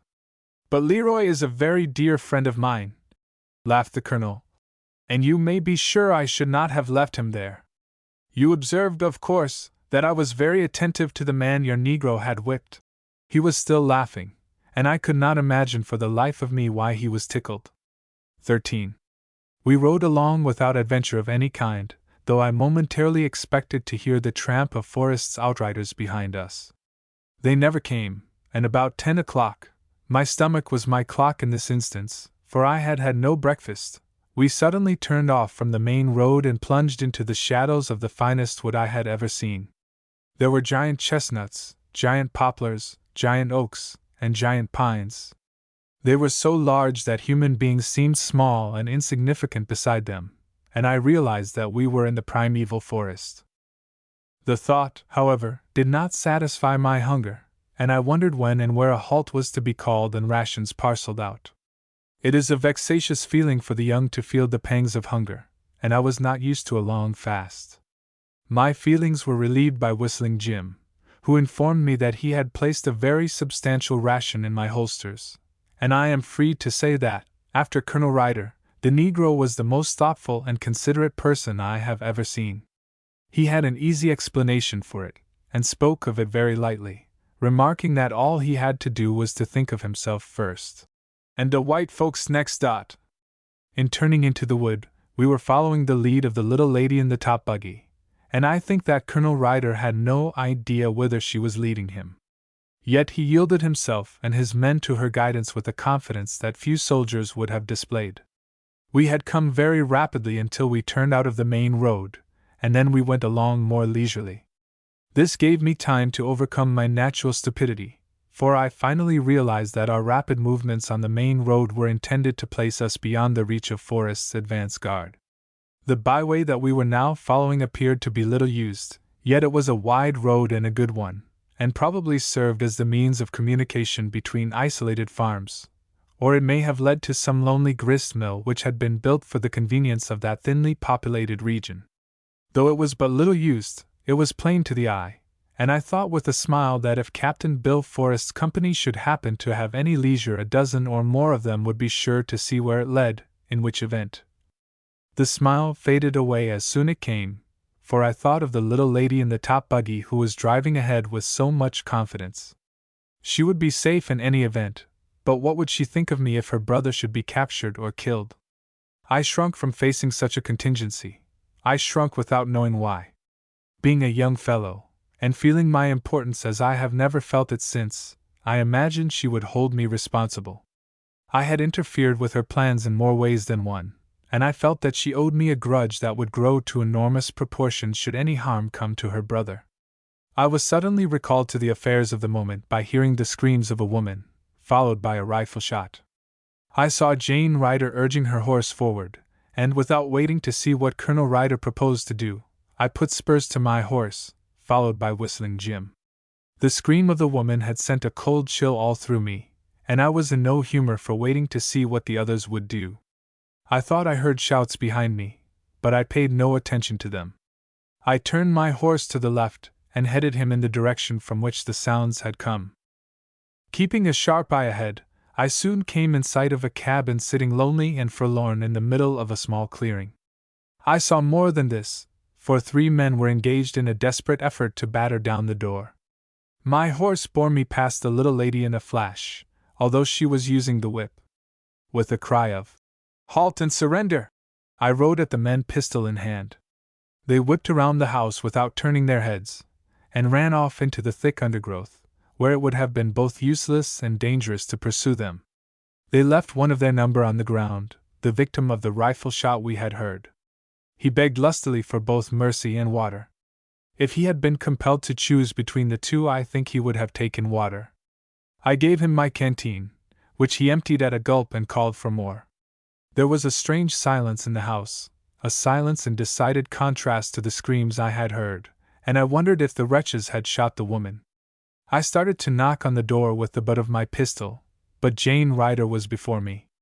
"Only children do such foolish things," she exclaimed, and I thought she had scorn in her voice. "Sally! Sally Rogers! Open the door if you are alive! Don't you know me? Your friends are here."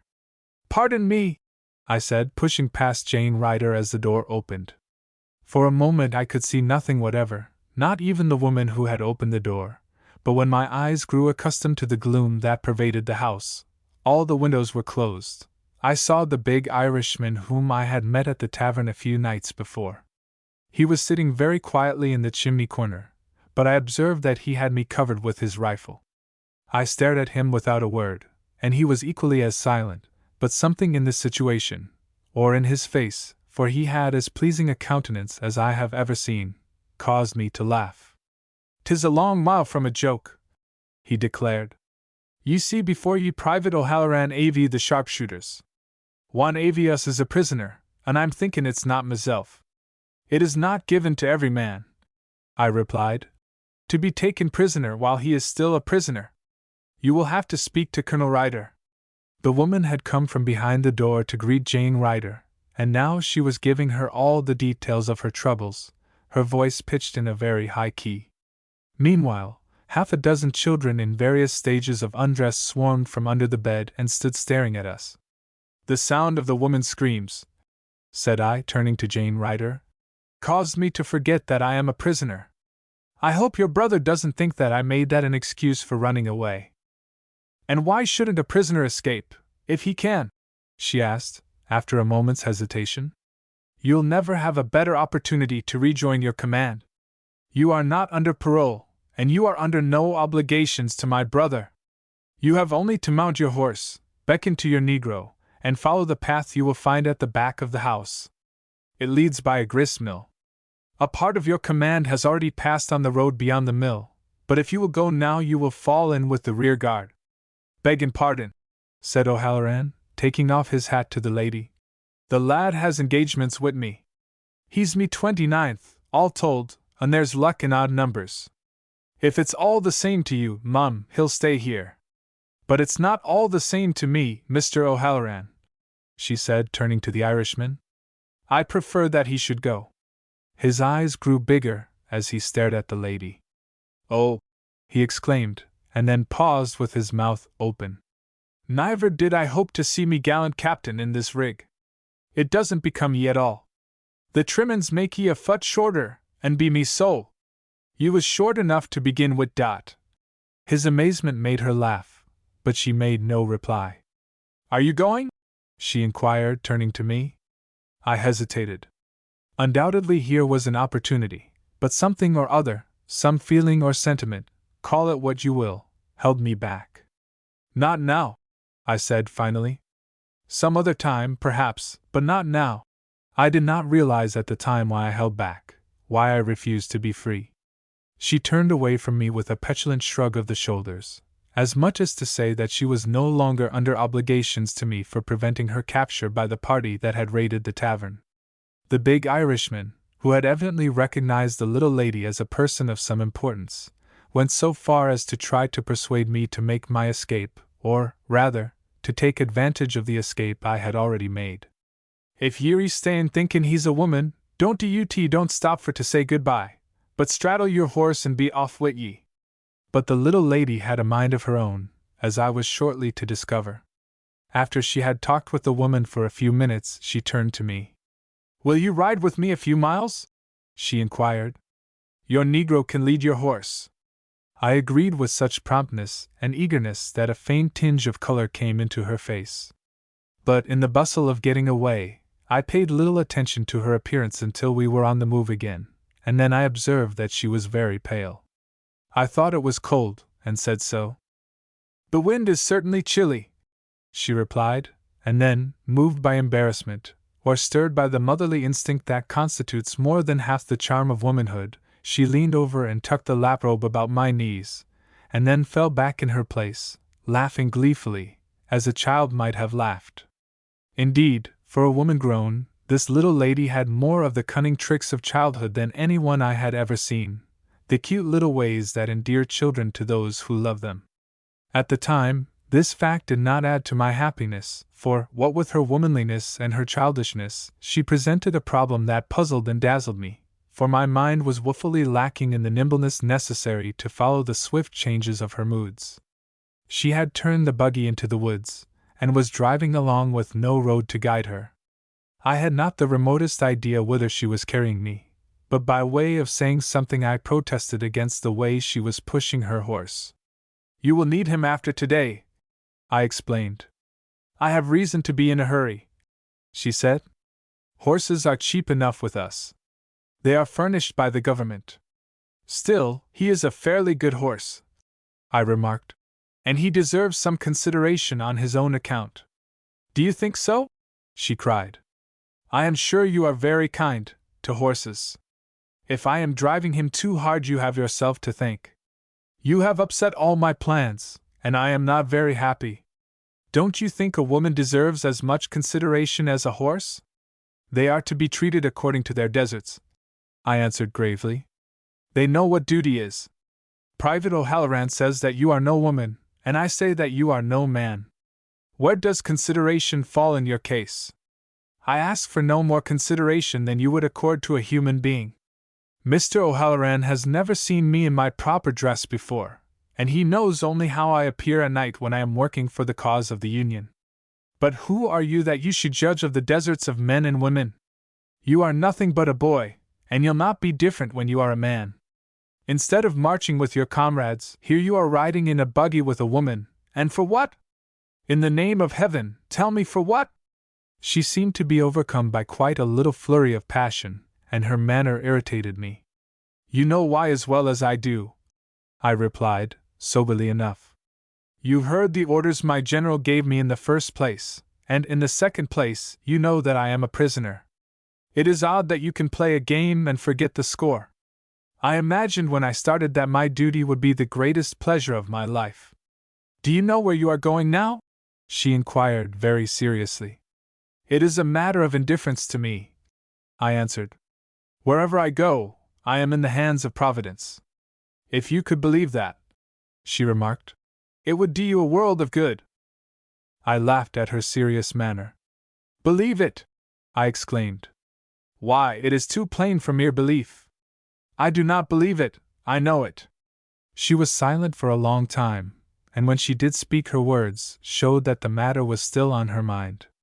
It seems to me very peculiar, she said, that one so young should have such solemn thoughts. Why do you call them solemn thoughts? I asked. Can anything be more cheerful than to know that you are altogether in the hands of a higher power, to know that you will be taken care of, or, if you perish, to know that it will be in the very nick of time? You are too serious to be romantic, she said. I should like to see you making love. I can gratify your humor with a right goodwill, only the lady I would make love to despises me. I'll never believe it, she declared, and it was evident that she meant what she said. That is because you have only a vague idea of the cruelty of woman when she has a man at her mercy, and knows it. I should like to see some woman at your mercy, she said. No doubt you would give free play to the strap and the rawhide and other implements of the slave driver. Her words made me wince, and I must have shown the wound, for when I looked at her, her countenance wore an expression of regret and repentance. You must forgive me, she declared. If we were to be thrown together, you would have to forgive me 50 times a day.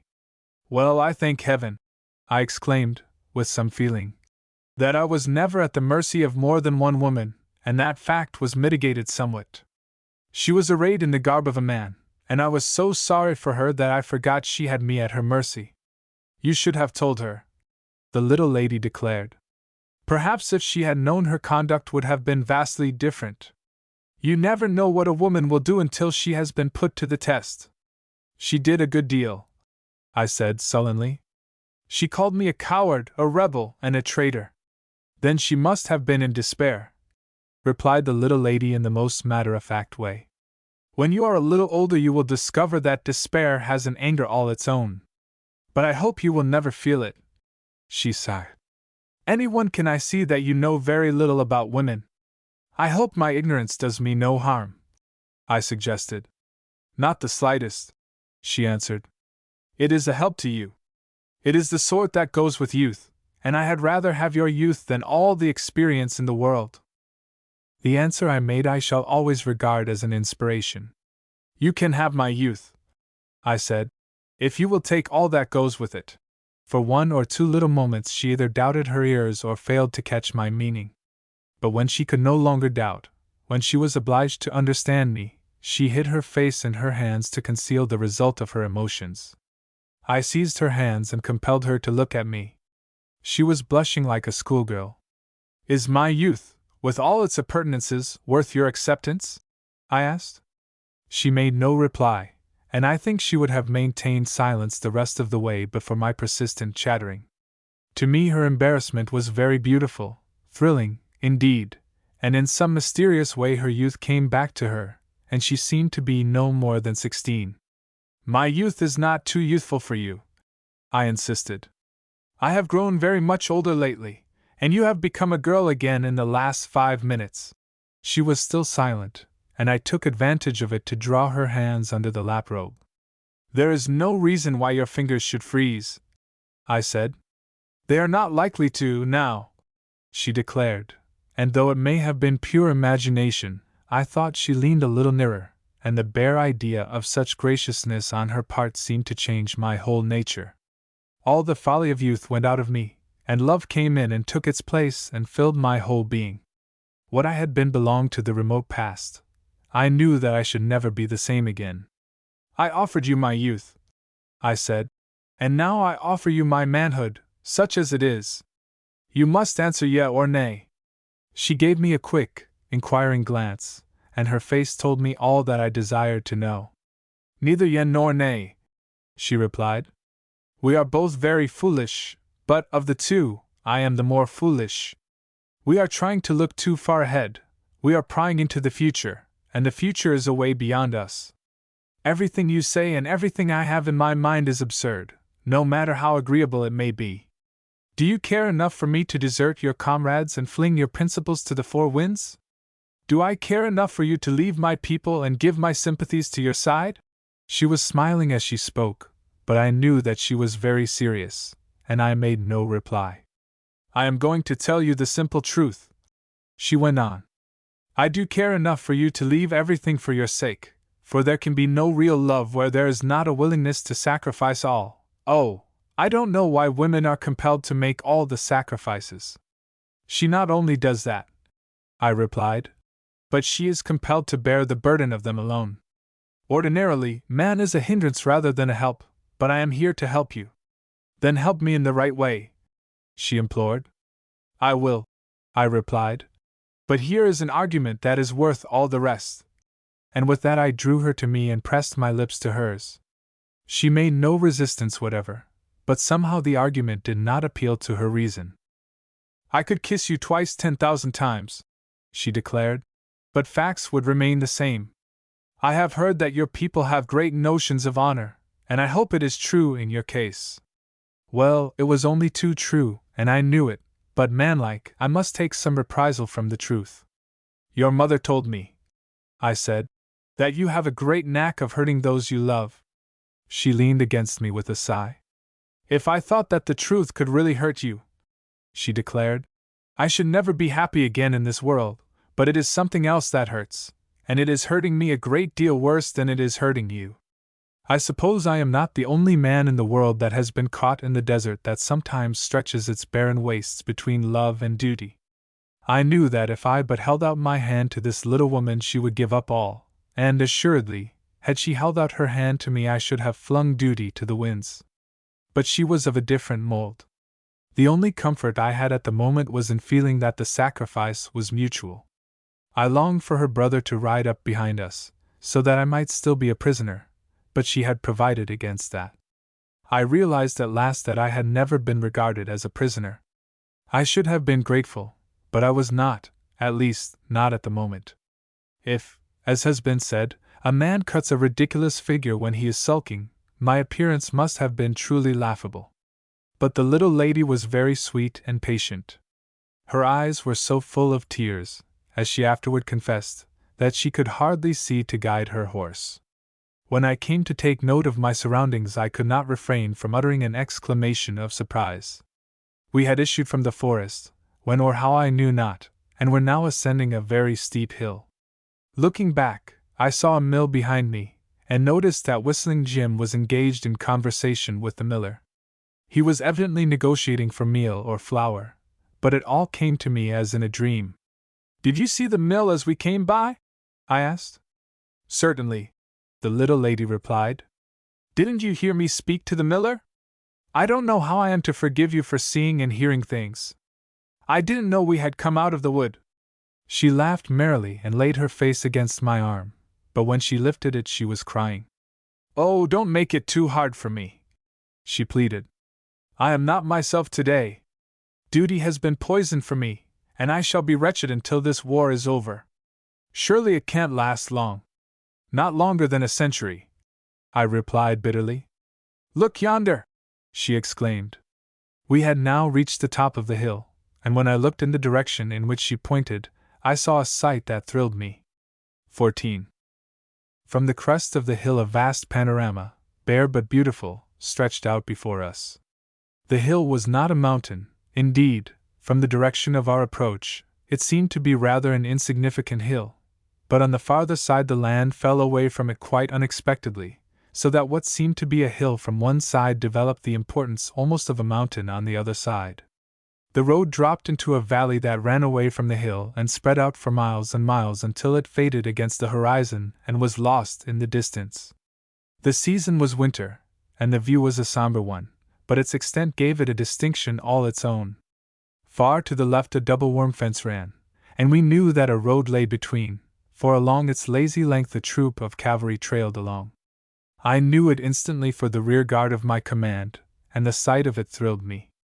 I suppose something of a glow must have come into my face, for the little woman at my side stirred impatiently. That is your command, she said, and you are glad to see them. She was silent a moment, and then, as if she had suddenly lost all control of herself, cried out, Oh, what shall I do now? You knew what my duty was, I said, with a sustaining arm about her. And you brought me here. But if I had it to do over again I couldn't, she wailed. If you had it to do over again you shouldn't, I answered, and then I seized her and held her tight in my arms.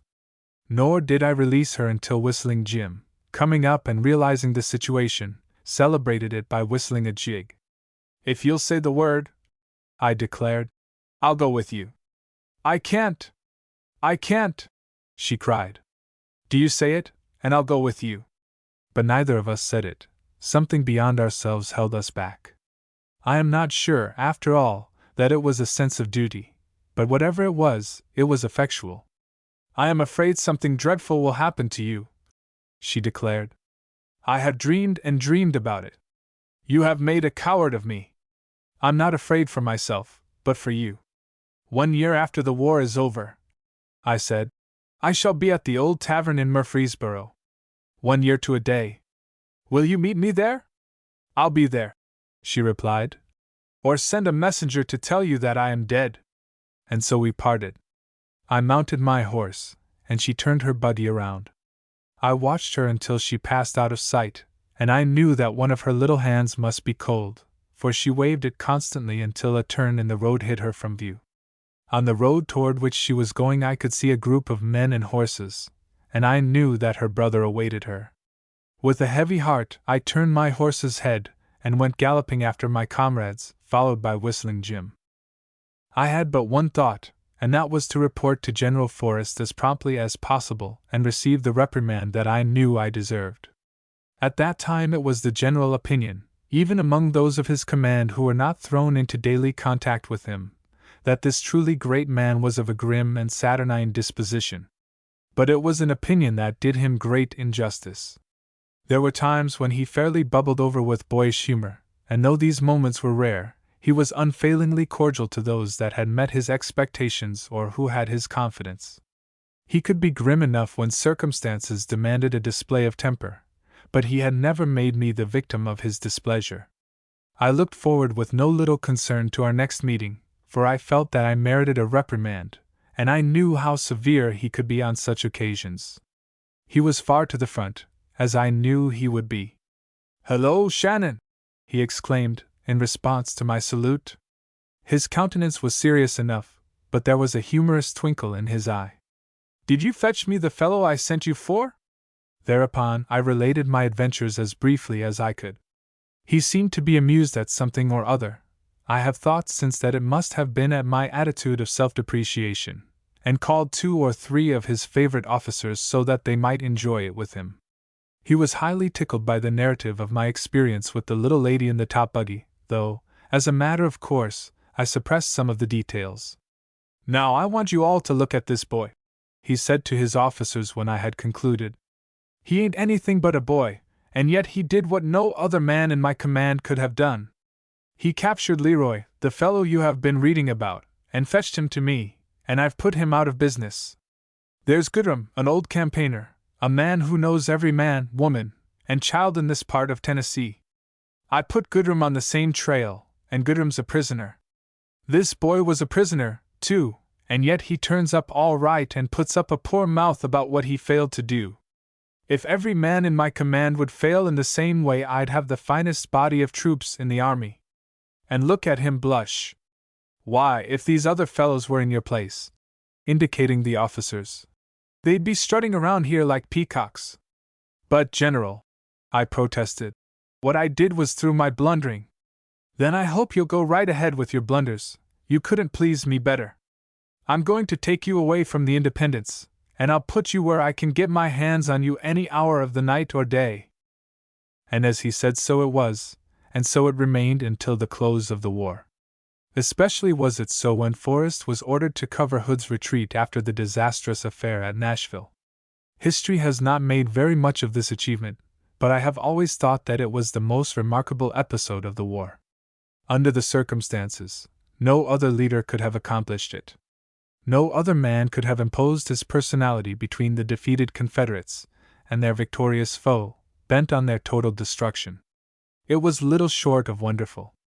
I remember that I was shoeless, along with the greater part of my command, though the weather was bitter cold, and my feet were bleeding, and yet when I heard that trumpet voice, ordering us from the wagons to make one more stand, I never thought of my feet. Nor was there a shirker among the men, and all because the leader was Forrest. Nothing but death would have prevented us from responding to his summons. And we saved that defeated army from annihilation, holding the enemy at bay and driving him back, when, if he had known the true condition of affairs, he would have ridden over us roughshod. There were times when we were upon the point of giving way and fleeing before the numbers that were hurled against us. But always the imposing figure of Forrest appeared at the weak point, and then it would be the enemy would give way. At this point, with only a few more words, my story would have been ended, but the young lady to whom it was first told would not permit it to end there. Her Boston education had not eliminated her curiosity. She sat looking at her mother with an indescribable expression on her face. I knew not whether she was on the point of laughing or crying, and I think that for a moment the mother was as doubtful as I. She did neither the one nor the other, but went to her mother's chair and kneeled on the floor beside her. "Hasn't Dad left something out?" "Why, I think not," replied the mother. "Indeed, I think he has told too much." "Oh, no, not too much," replied the young woman. "I know he has left out something, and I think it is the most important part. What I have not told," I remarked, "has been strongly intimated. It is best to leave some things to the imagination." "I think not," replied the young woman, with decision. "You haven't told anything about what happened after the war." "That's true," commented the mother, with something like a blush. "But I think that is almost too personal." "No, no," the girl insisted with a smile. "You know how the public take such things. If Dad writes his story and has it put in a book, the readers will think it is pure fiction." "But if it were fiction," said I, "it would be a bad thing for all of us." Fiction or not, I was compelled to tell the story until there was no more story to tell. In the middle of April, 1 year after the surrender, I made all my preparations to return to Murfreesboro, and it was no surprise to me that Harry Herndon was keen to go with me. His grandmother made no objection, especially when he explained that he desired to be my best man. His real reason for going, however, was a lively hope that Catherine Bledsoe would accompany Jane Ryder. And then there was Whistling Jim to be taken into account. He made known his intention of accompanying me whether or no. He was free, and he had money of his own, and there was no reason why he shouldn't visit Murfreesboro if he cared to. He settled the matter for himself, and once on the way, I was very glad to have him along. But for the subtle changes made by peace, the town was the same, and even the old tavern in the woods had survived all the contingencies of war and stood intact, but tenantless. I made haste to escape from the old house, and was sorry that I had ventured there before the appointed time. The sight of it gave me a feeling of depression, and I had a foretaste of the emptiness there would be in life should Jane Ryder fail to come. The only consolation I had was in the hopefulness of Whistling Jim. "She'll be dar easy show easy to whirl," he said, and his earnestness was so vital that it was the means of lifting me across a very bad place in my experience, yet it did not cure me of the restlessness that had seized me. The night before the appointed day, I wandered far beyond the limit of the town, and presently, without knowing how I got there, I found myself near the house where Jack Bledsoe had lain when he was wounded. I went to the gate and would have gone in on the pretense of inquiring the way to the town, but a woman was standing there in the darkness. I hesitated, but I should have known her among 1,000. I should have known her if the darkness had been Egyptian. I opened the gate and held her in my arms. Neither said a word, and the silence was unbroken until someone in the house came out upon the veranda and called, "Jane! Jane! Are you out there? Where are you?" It was the voice of Catherine Bledsoe, and I was glad for Harry's sake.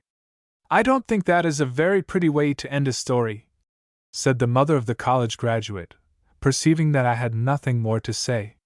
"You should by all means get your sweetheart out of your arms." "Since that day," I replied. "She hasn't been out of them long at a time. But you will have to change that part of it when you write the story out." "Oh, no!" cried the daughter. I refilled my pipe and listened to their tender arguments until I was sleepy, and when I went to bed they were still arguing. The end.